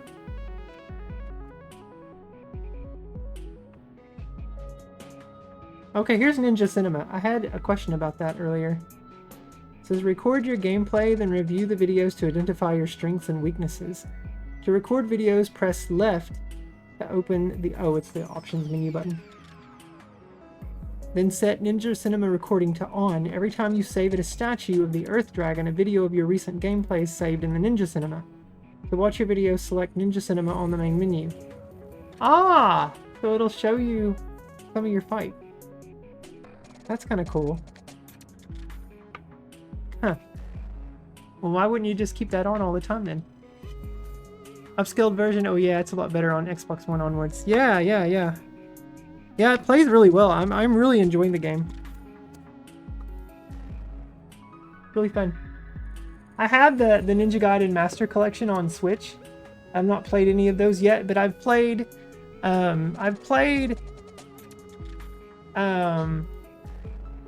Razor's Edge on the Wii U.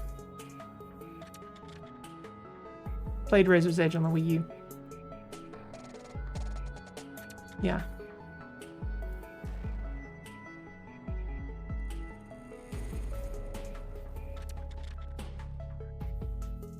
But yeah, really enjoying it. Fun game. Our Diesel Girl in chat, one of my mods, she was the one who redeemed it for me to play. I have a very extensive backlog of video games and I never pick what I play. You guys are always the one who are in control. Sigma 2 is a completely different version, different director to this one. Oh, really? So, because Itadaki, I'm sure, did this.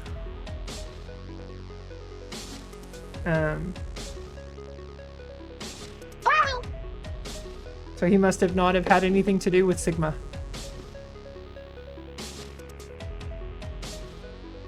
I've got some of them on Xbox One. I may need to seek out some of the other ones.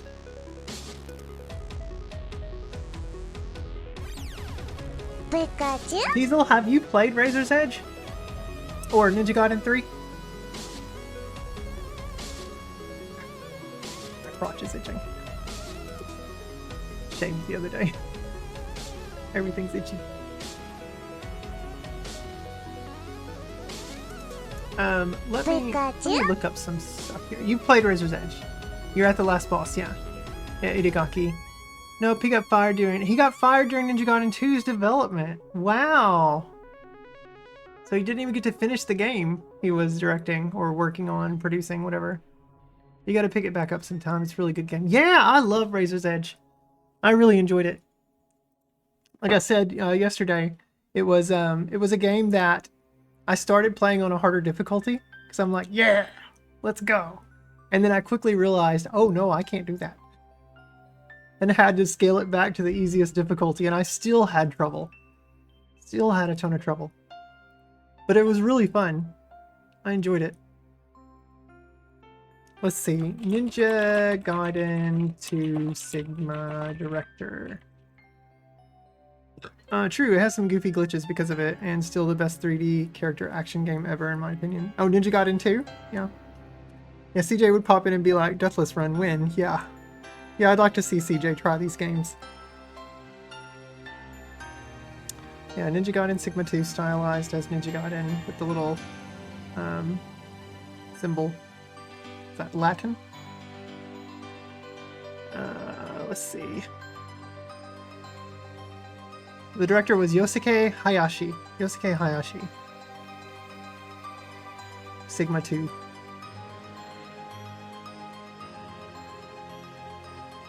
Says it's a port of the 2008 Xbox 360 game Ninja Gaiden 2. It includes the entirety of the original story mode as well as various changes to the game's design, along with updated textures and a 720p resolution. Since the game changes Ninja Gaiden 2 in a similar but not identical way to how Ninja Gaiden Sigma changed the original Ninja Gaiden. A port for Vita, titled Ninja Gaiden Sigma 2 Plus, was released in 2013.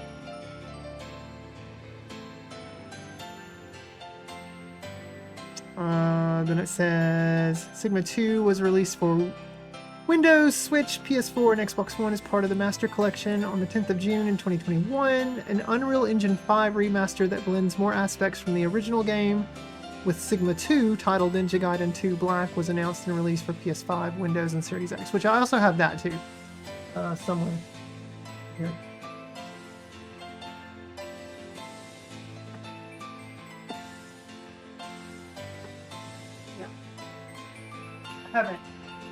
I haven't opened it yet, but I do have Ninja Gaiden 2 Black for PS5. I didn't know that used Unreal Engine 5. Featuring newly enhanced visuals with upgraded effects, lighting, stages, and characters, 3 additional playable characters, Momoji, Aane, and Rachel, are included, as well as the hero playstyle mode to assist ninjas in training. That would be me. The battle system allows players to take full advantage of an arsenal of weapons and techniques, including swords, shuriken, kusarigama, and tonfa. Cool. Big titty girls. Tecmo love their big titty girls.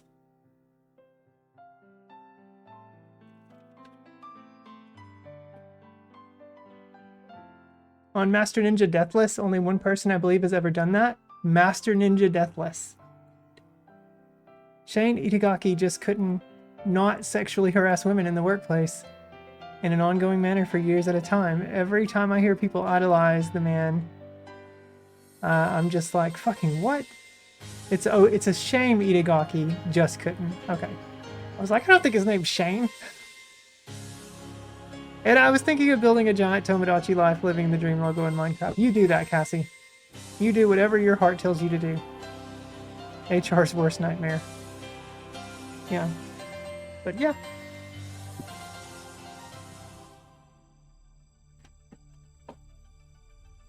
I love Ninja Gaiden.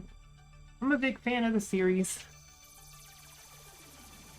I feel like I'm pretty good at the original Ninja Gaiden. I'm not like Arcus good or Retro Runner good, but I'm pretty good at the original Ninja Gaiden until I get to 6-2. 6-2 just, you know, rips me up. 6-3, not a problem. 6-2.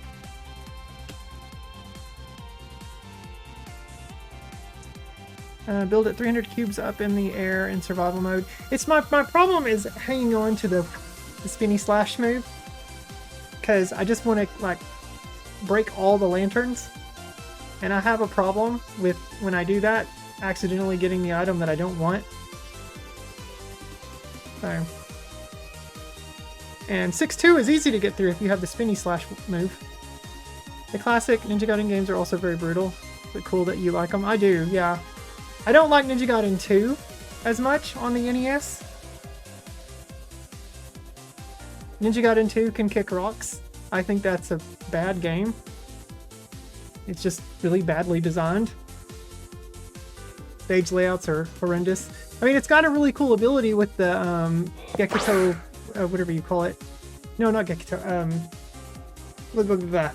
What's it called when you split yourself into multiple copies? Naruto calls it what? Kagebunshin no Jutsu. The clones? Yeah, the clones thing. But there's a specific, the Japanese name for it. The shadow clones. Yeah, Kagebunshin no Jutsu. But because that's, you know, Uru having an aneurysm. Because Hayabusa gets that. He has that ability. That's one of his you know, things that he can do in Ninja Gaiden 2, and that's pretty cool. Inspired by Ninja Spirit, another very good 2D ninja game. Nice. Do I have Ninja? I think I have Ninja Spirit on Switch. Maybe. Yeah. That's really the only cool aspect about Ninja Gaiden 2. I really hate everything else about that game. Really hate it. Now, I do like Ninja Gaiden 3. It has taken a while for it to grow on me, but I do love it. I like how the sword can get upgraded as you play. And that's pretty cool. Basically, you know, like kind of like the start of the stuff that you do in the 3D Ninja Gaidens, but Ninja Gaiden 3 is pretty well. I feel like it's pretty well balanced.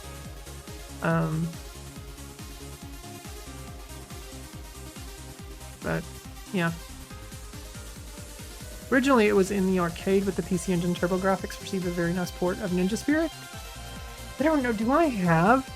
I might have Ninja Spirit on PC Engine. Let me check. I have a pretty extensive list of PC Engine games. Let me look here. Was that one on CD or was it a Hue card, Brizzle? Do you know? Do you remember? I don't see it on... I don't see it on CD.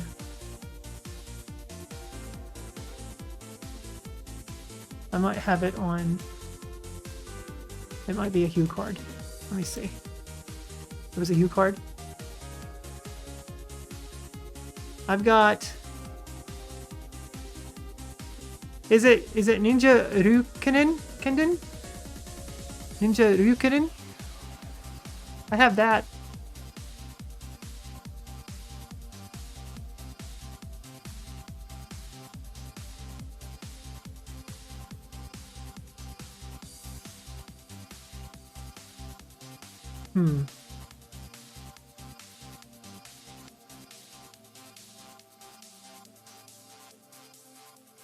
That's Ninja Gaiden? Oh, I have Ninja Gaiden on PC Engine then. Okay.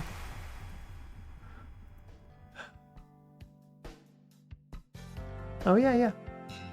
Ninja Spirit. Okay, hang on. Let me Google this, or let me start page this. PC Engine. I might have this game.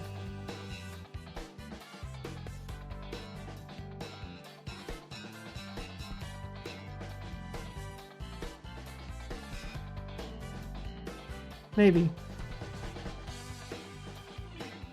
See, Hamster Corporation released the game as part of the arcade archives on Switch and PS4. It was released on Wii's Virtual Console in 2007 and in Wii U in 2015.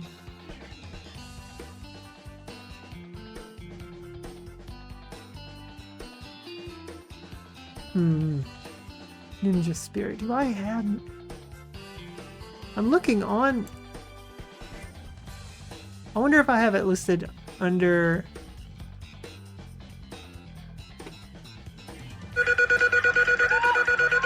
Oh no, I guess it's just called Ninja Spirit. Yeah, like I don't have it listed under anything else. If I would have.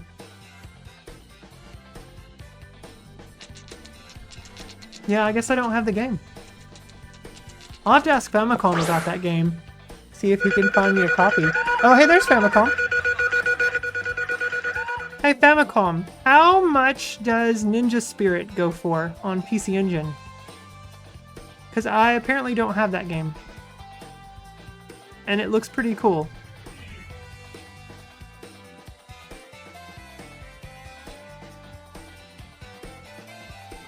I'm looking through my backloggery and I don't see it.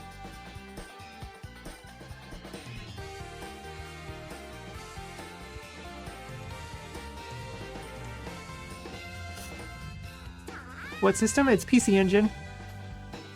On Hue card. You have asked me about it a while back. I usually see it around 80 to 100. Ah, okay. That's a complete in box? 80 to 100?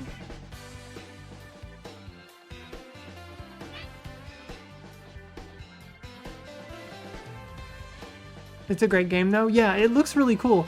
I was looking at the Wikipedia page for it right here. I like this sprite work. That's cool.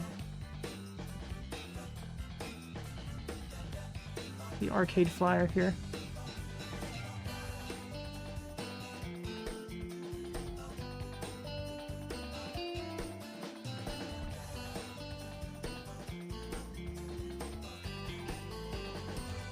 It's complete? Okay.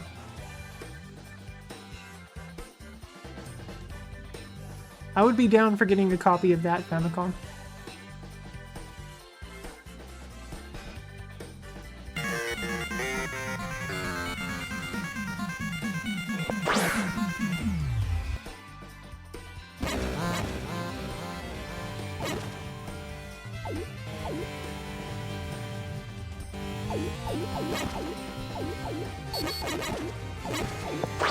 Okay. You get these little ninja clones and it's really cool. Yeah, we were just talking about that, how in Ninja Gaiden 2, you get the clones. Yeah, this does look cool, Diesel. Yeah, there you go. There's one of the clones.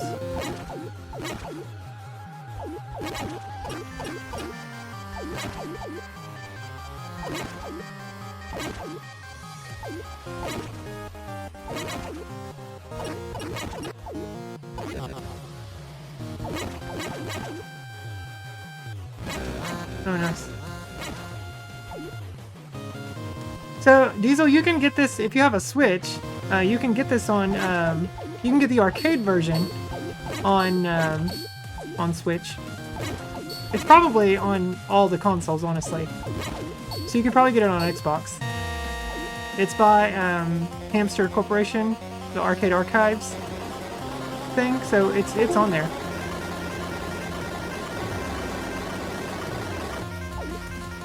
Oh yeah, there you go, they just said that. Yeah, this does look really cool. Nice. Too many explosions! The console can't handle it. Can you get it on your Nintendo DSi XL? I don't know, probably not. I don't know. Okay, that looks cool. That looks cool.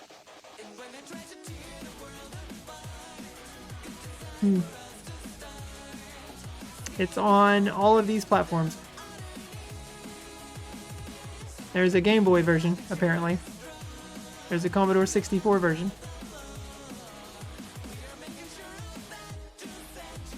There's a Game Boy version that's pretty impressive. Interesting.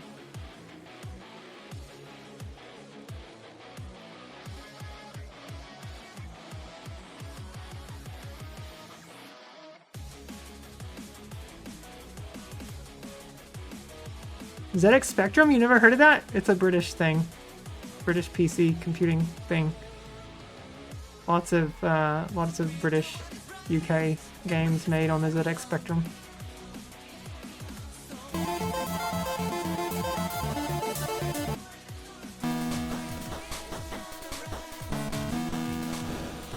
Cool.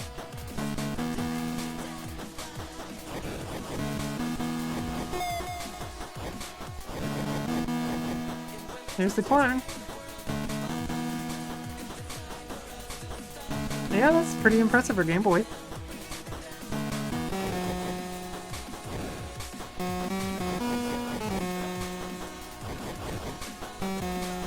So you started collecting as an adult, yeah.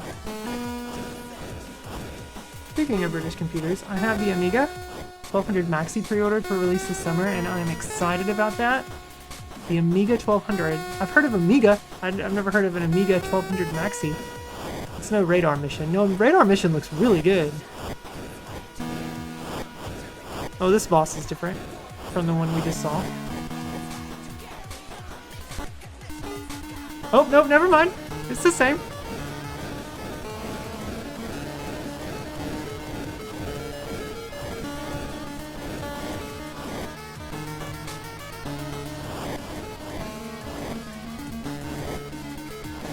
What time?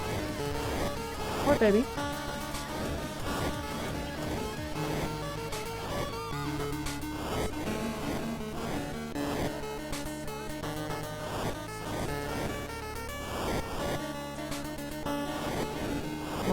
Oh, he got hit. Oh, he got hit again. Careful.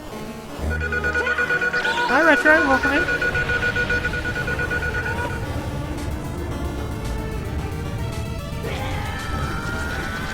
Yeah, it's pretty much the same boss. Graphically a little different, but yeah. Amiga 1200 was basically their last big model before they went under. It's very popular in the UK. Hang on, let me close this. Very popular in the UK and Europe for years. It's where franchises like Worms began. Yeah, I love Worms. I know, yeah, Team 17, very British studio. Okay, well, yeah, that's definitely one I would like to get added to my collection. PC Engine games.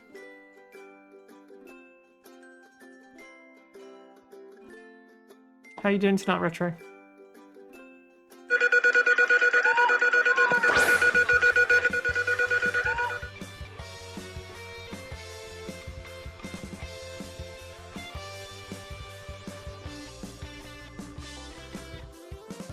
It's 11:20. I need to go take my meds.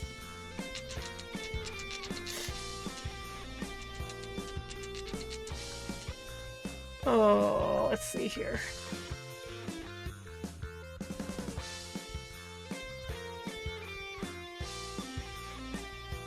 Lots of people playing Pragmata right now. I see 3 on my chatty page. 11:20. See, Dash GMR is playing Super Mario Bros. 2 right now. Oh fuck, there was a Ninja Gaiden 3D in the works? It was cancelled? Wait, Ninja Gaiden 3D? What do you mean?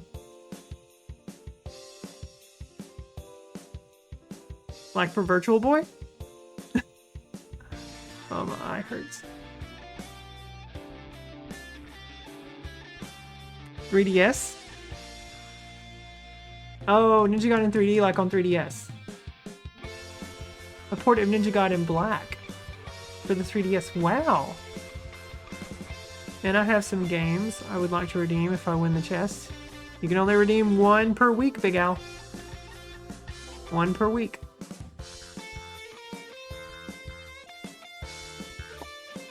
Oh, actually, no, not even per week anymore. It's 1 per...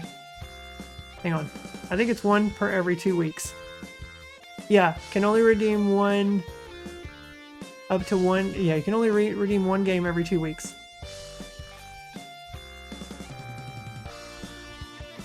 There's Shinobi on the DS for 3DS, yeah. I'm telling you, I swear by it, guys. Hang on, let me show you. Okay.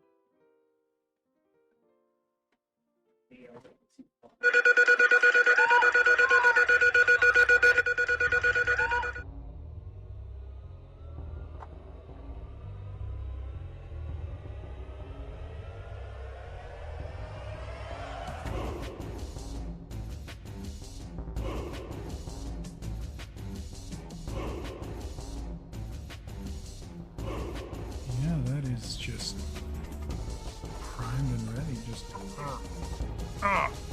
Oh yeah. Oh, fisting. Heard that.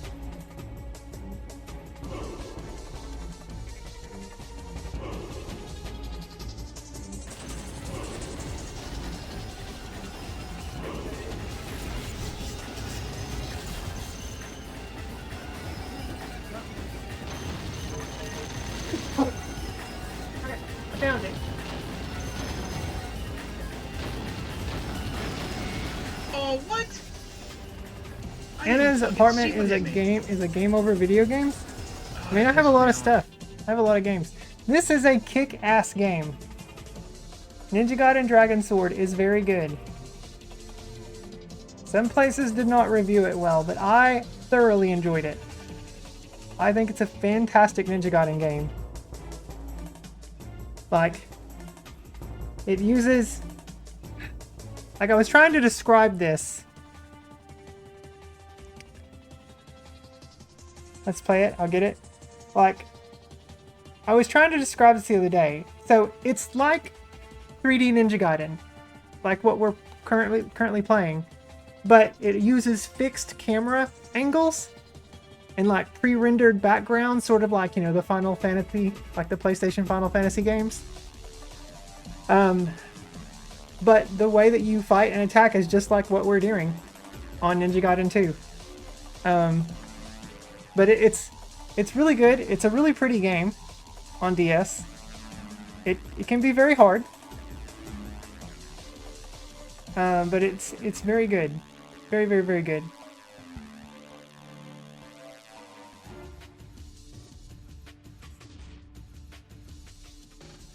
Oh yeah, you can even post your karma score here too, using the Nintendo Wi-Fi connection. I'm pretty sure that I did that back then. I don't even know if Itagaki had anything to do with this game. This was also in 2008. So he might have, maybe he might have had something to do with it. I don't know. Maybe it was after he got fired. Goodness. Comes with this big ass Nintendo Wi-Fi connection booklet and everything too. What else is in here? A whole bunch of stuff. Tecmo's little card thing. It's got like that big Wi-Fi connection booklet. It was before he got fired. The instruction booklet's nice and thick too. And in color.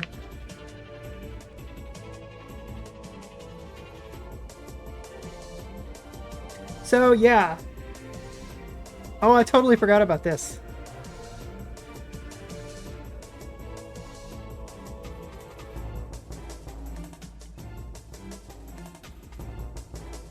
Oh yeah, that's right.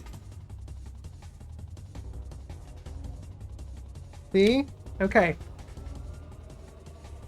Too afraid I'll destroy the DSi XL screen? You have that one too, but you have to play it.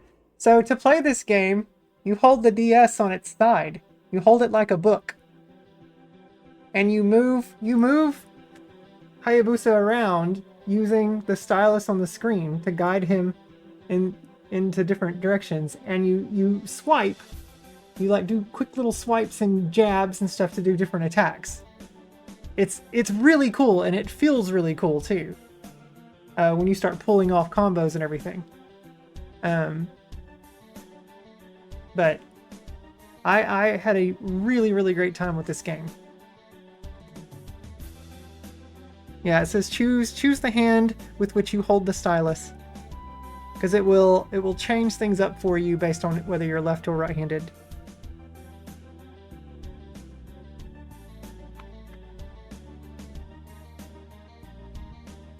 Yeah, so running, walking, it says Ryu will move towards any point that you touch with a stylus. If you touch a point further away from him, the Ryu will run. Touch a point close to him and he walks. Slide the stylus quickly from bottom to top, from the bottom of the screen to the top to make him jump in the desired location. Performing the same move while he is in the air will make him double jump. Slide the tip of the stylus quickly over the enemy in a slashing motion. This will cause Ryu to slash that enemy with his sword. You can vary the type of slash by sliding the stylus in different directions.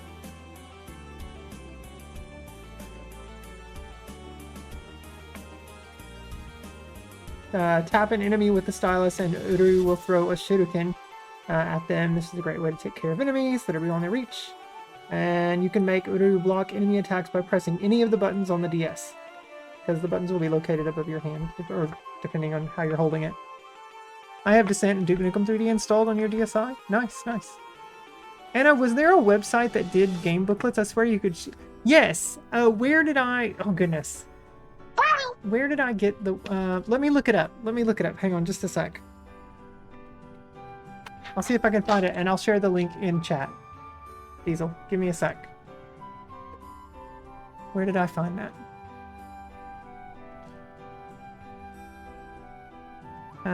Let's see.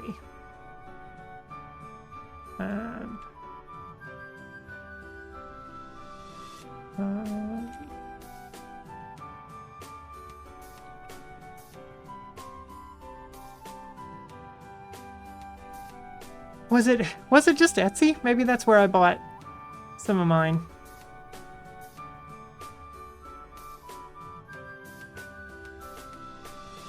I know I've got a Chrono Trigger one over there. Maybe it was Etsy. I don't know. Hang on. Let me look.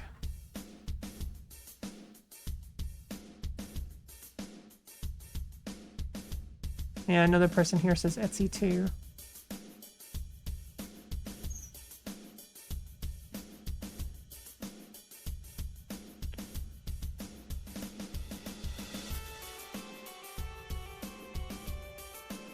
Like, it's where I got my reproduction case for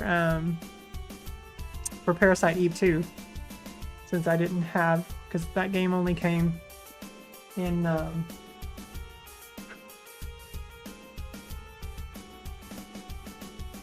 but it looks so damn good. Like, it looks like the original thing. Like, they did such a great job.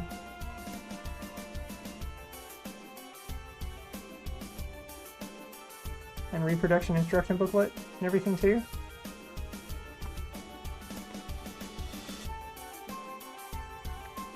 You got the repro cases one saved? Yeah.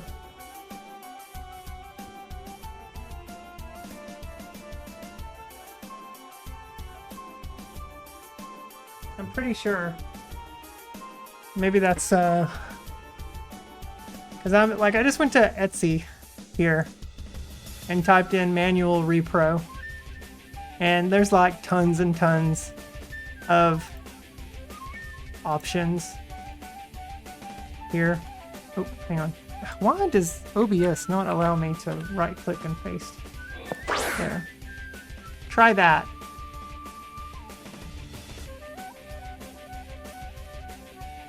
Like, these Super Nintendo reproduction manuals are so good. That's why I got my Chrono Trigger one, and it looks, I mean, it looks like the real deal.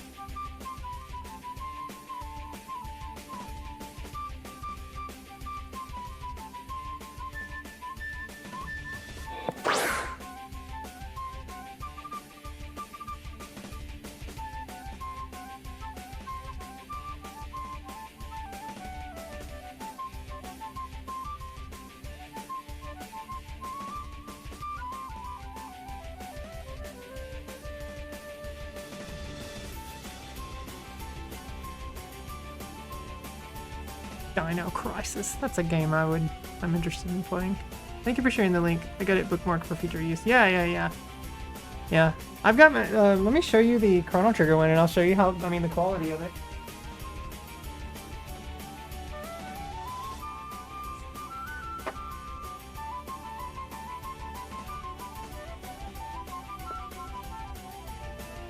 I had forgotten how massive this instruction booklet was. Look how thick this is.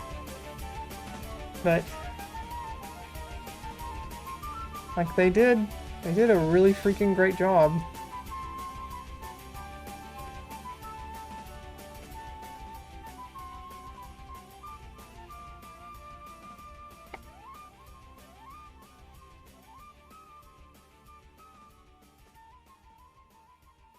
It's as I remember it.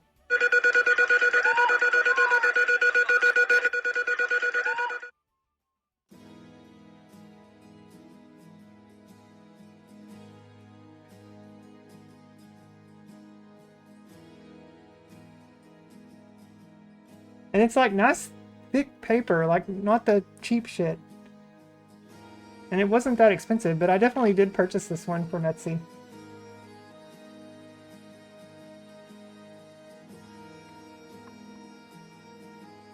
Yeah. But anyway, Chrono Trigger.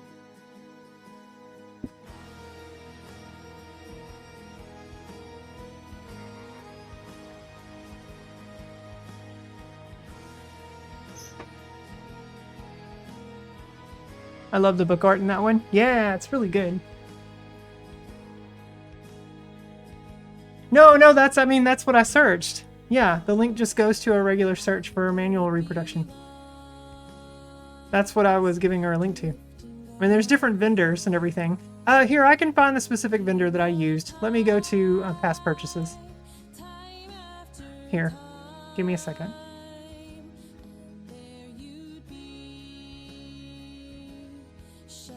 I think it was TCG Paper.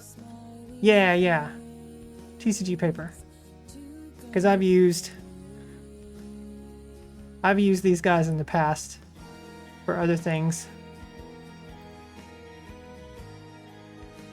Here. Oh, shit. There's the listing for TCG Paper. The seller on Etsy. Yeah, this group, they do a really, really great job.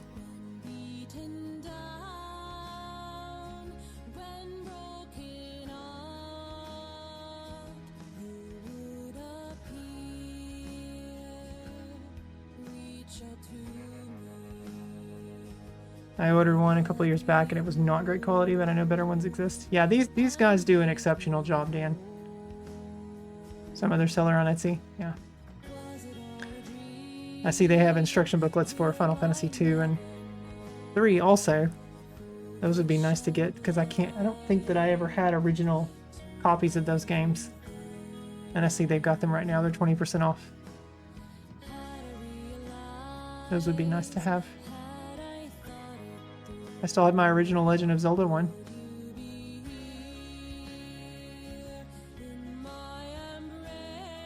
Have I bought any of the repro boxes? Well, I like to use those clear acrylic cases, you know, from the video game cases website that I order from. So I don't really order repro boxes. Although a Chrono Trigger repro box would be nice to have. Maybe I'll order one of those for funsies. Just to have it. You've been trying to get some N64 boxes, but they all the damn fold over on the wrong side and it's glaringly ugly. Oh no. Yeah. I've never ordered a box from them, but I imagine if their instruction booklets are fantastic, then I imagine their boxes are too. I would think. PP Jackson 69, welcome in. Ryu greater than new Ninja Gaiden from 4. I've not played Ninja Gaiden 4 yet. I'm still waiting for that one to possibly come to the Switch too. And if it never does, then I'll just pick it up on PS5. It looks cool though, but I've not played it yet.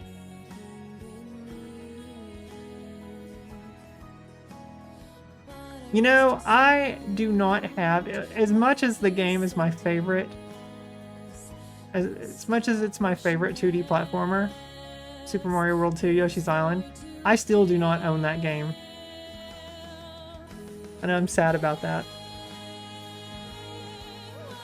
It's on the Nintendo Classics on the Switch, but I just have the GBA version, which has, you know, the extra stages. The foldover is on the bottom of the box with the edge facing the back of the box. I keep seeing repros where the edge cut is on the top of the box facing. I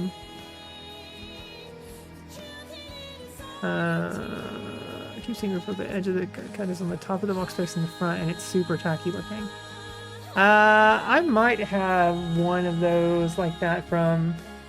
I think someone did my Star Ocean one like that, and I wasn't happy about it. I'm surprised you own that game and you don't even really like... Oh, yeah, I don't own the game. There is not a flashing lights warning right now, people. We're not playing anything that has flashing lights. Thank you, Duggar. Thank you.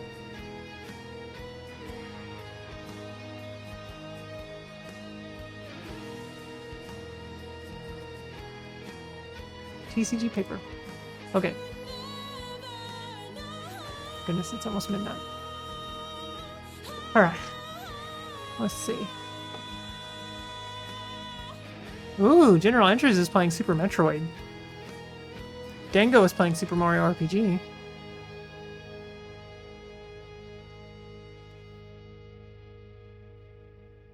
Oh, Dango's doing a 2-year anniversary.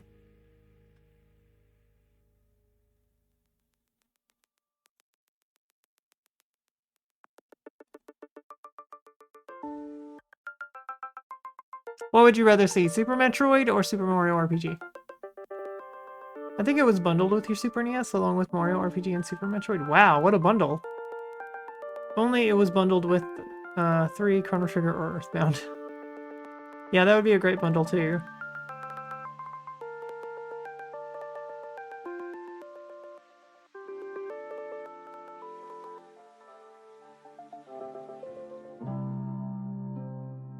It's his 2-year anniversary stream, and it was Augie's birthday yesterday. Aww.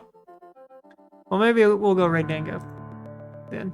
I would have been stoked for any one of those. Well, I mean, those are all great games. Alright, let me hit mute on this, and we'll cut to the studio.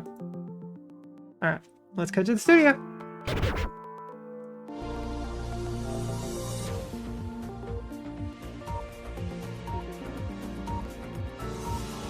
Oh, hello there. Breaking news, jammers. It looks like Coffee and Scones has decided to go on an adventure with all of you wacky, crazy people. So, we do have reporters out there on the field at this moment, so let's take a listen in to this incoming transmission and see exactly what's going on out there in video game land. Lightning, you literally just saw me hydrate.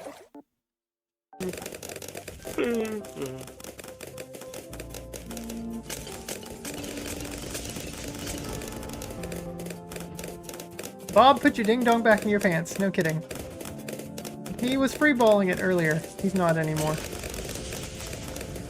I don't know. I thought I put my glasses on. I still have a while to wait to Hi. go before I get to That's the... a little rude. 21K. 20... Alright. Oh my. We'll have more on that story as it progresses, but until then, let's head back to the chat. Alright, Coffee, how was your stream, my friend? What were you up to tonight? Thank you for the raid. Welcome in. We're actually getting ready to raid ourselves here. The HR department would like to see Bob in their office, right? Let me go pick this up because Ty knocked some stuff down. Ty? Stop that. No. Jerk. Stop knocking crap down.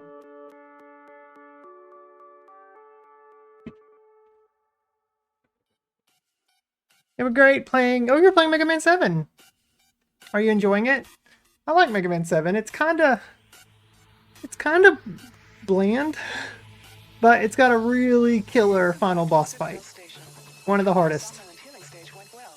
It's fun? You're enjoying it? Yeah, it's a fun game. It's a fun game.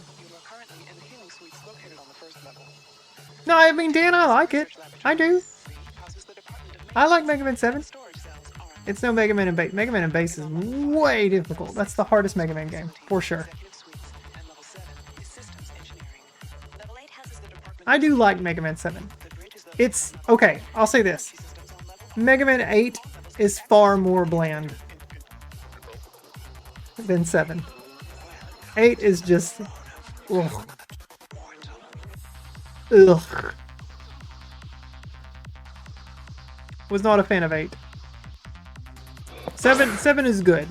It's a good game. I just didn't find it as exciting as, 1 through 6. 8 felt too safe. Yeah. It also had that same problem that the Mega Man X games on PlayStation have, where there's just something about what they did, like with the graphics, they kind of tilted the ledges to kind of give it this faux 2D look, or 2D, 3D, 2D, 2.5D look, and I just hate it because it doesn't look like your landing placement doesn't feel right, and how Mega Man walks along ledges and stuff. It's just a big thing that I really hate about the PlayStation Mega Man games. Why I don't like them. But yeah. But Coffee, yes, thank you again. If you need to raid and run, or if you didn't need to do any sort of post-stream care, I do completely understand. Otherwise, hang out with us here. We're about to go raid Dango and say hello. He's doing a 2-year anniversary stream, and it was his kitty's birthday, and he's playing Mario RPG on the Switch. Apparently his first playthrough. This is a very gorgeous remake of the game. You never noticed that difference? I feel like I'll have to look for that now. Yeah, it's one of the more annoying things about the shift from the 16-bit Mega Man games to the 32-bit Mega Man games. Do we consider the PS1 to be a 32-bit system? Is that what it is? Let's, like, for instance, Mega Man 7. I'll pull up the screenshot.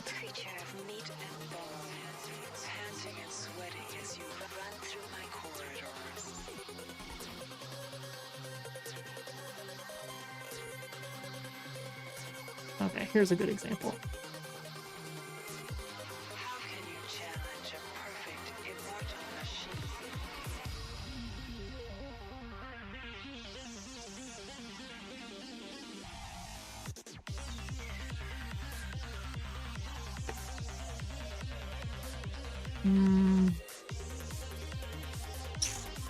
The first area is not a good example.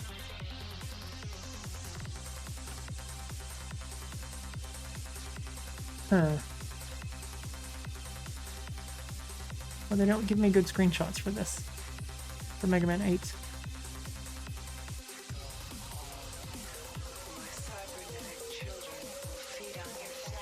Okay, yeah, here's a good one. Okay, this works. Ba-ba-da-bum-bum-bum-bum.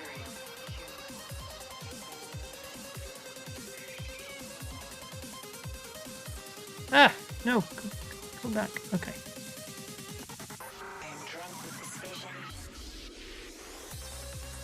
Okay.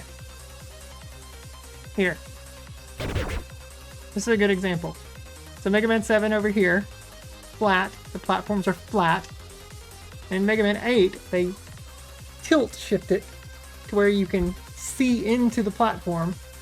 And so it's hard to tell where you're actually stepping, where you're landing. It's the thing that really annoys me about the 32-bit Mega Man games. It just makes, I don't know, it just makes hit detection, makes like having an understanding of where your footing is at. It really annoys me in the PlayStation games. And Mega Man X, 4, 5, 6 have that same problem. It was never an issue. I do not like it. I do not. It's the same reason why it's like, it's kind of the inverse. Like, it's the problem that I had initially with playing Ninja Gaiden on NES. Because the first Ninja Gaiden, all of the stages are like that. Like, it's just that tilt-shifted thing, and that's what causes me so many problems. There's a few platforms in Ninja Gaiden that are just flat, straight on, but most of them are tilt-shifted like that. Later Ninja Gaiden games kind of give you more flat platforms like what you're seeing on the left here with Mega Man 7, but yeah, I don't like this in 2D games. I'd rather it just be flat like that.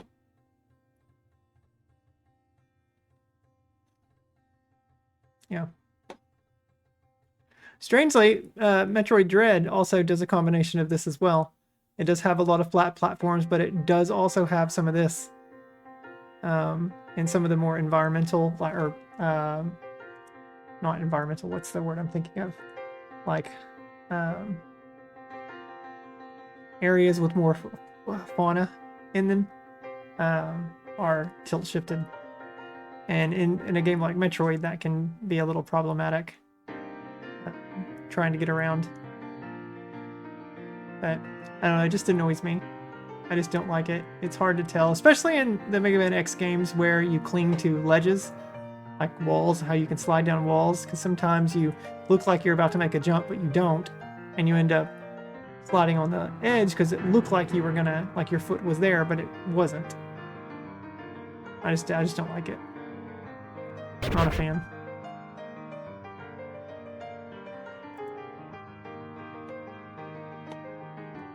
All right.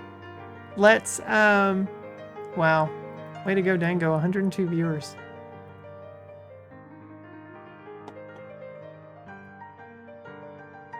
I'm gonna make the most amazing, highly rated side-scrolling action game ever made in the history of ever, and I'm gonna fill it with slants and tilt-shifted stuff everywhere. Chaos ensues. I'd play it, but I'd bitch about it the entire time. Thank you for this stream. Thank you for being here, Diesel.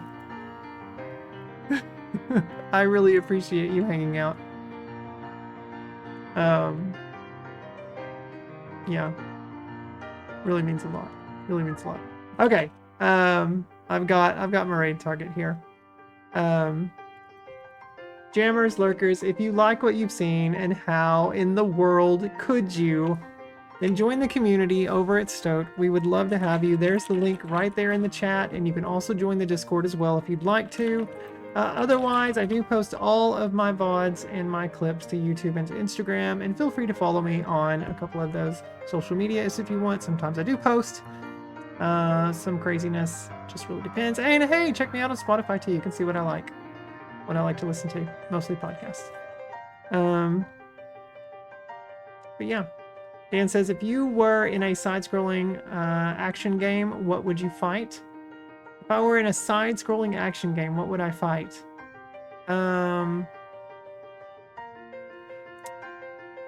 Enemies that look like Pokemon, I guess. Thank you, Anna. Thank you for hanging out tonight, Cassie. I appreciate that.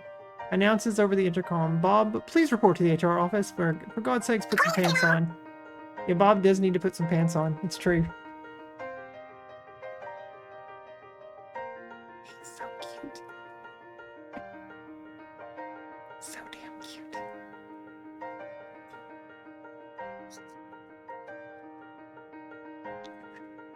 Would you eat them after you killed them? No, I would not. I would not. That's gross. Oh, he's in a really cool scene right now. He just got, oh, he was doing a summon. Doing a summon. How wasteful? No. I would turn them into candies. And use them to level up.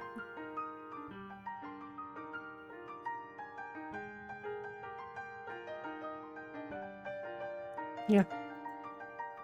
Alright, Duggar's got your raid message there. Thank you for that, Duggar. I'm copying it right now. So let's get ready. Posting that in his chat. Okay, that's fair. Someone's gonna eat them as candies then. Yeah, of course. Let's go say hello to Mr. Dango Orangus. There we go. And we'll be back tomorrow night for more Ninja Gaiden goodness. We're gonna try to finish off, well, we're gonna start and try to finish off Chapter 5. But until then, you lot have a wonderful evening. Is the Stay Fresh stuck? Oh no, it's not. 66, Order 66, kill all the Jedi? No, we're not gonna kill all the Jedi. Okay, maybe a few of them, but not all of them. Not all of them, my eye hurts. Alright, Jammers. Have a great night. We'll see you tomorrow. Bye. Let's go. Let's go. Thank you. Thanks for being here. I'm gonna go get some more grape juice now. Maybe snack on some crackers real quick. We'll see. Oh, he's about to get a double raid. Joe Leon MK is raiding. But Anna Adventures is about to follow right behind. Anna Adventures and the Jammers. Let's take it on over there, Jammers.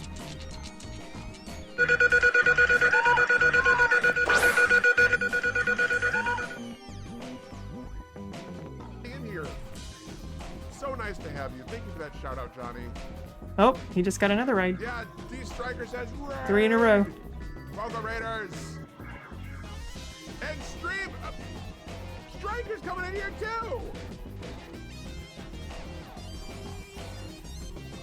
D Striker. Tell us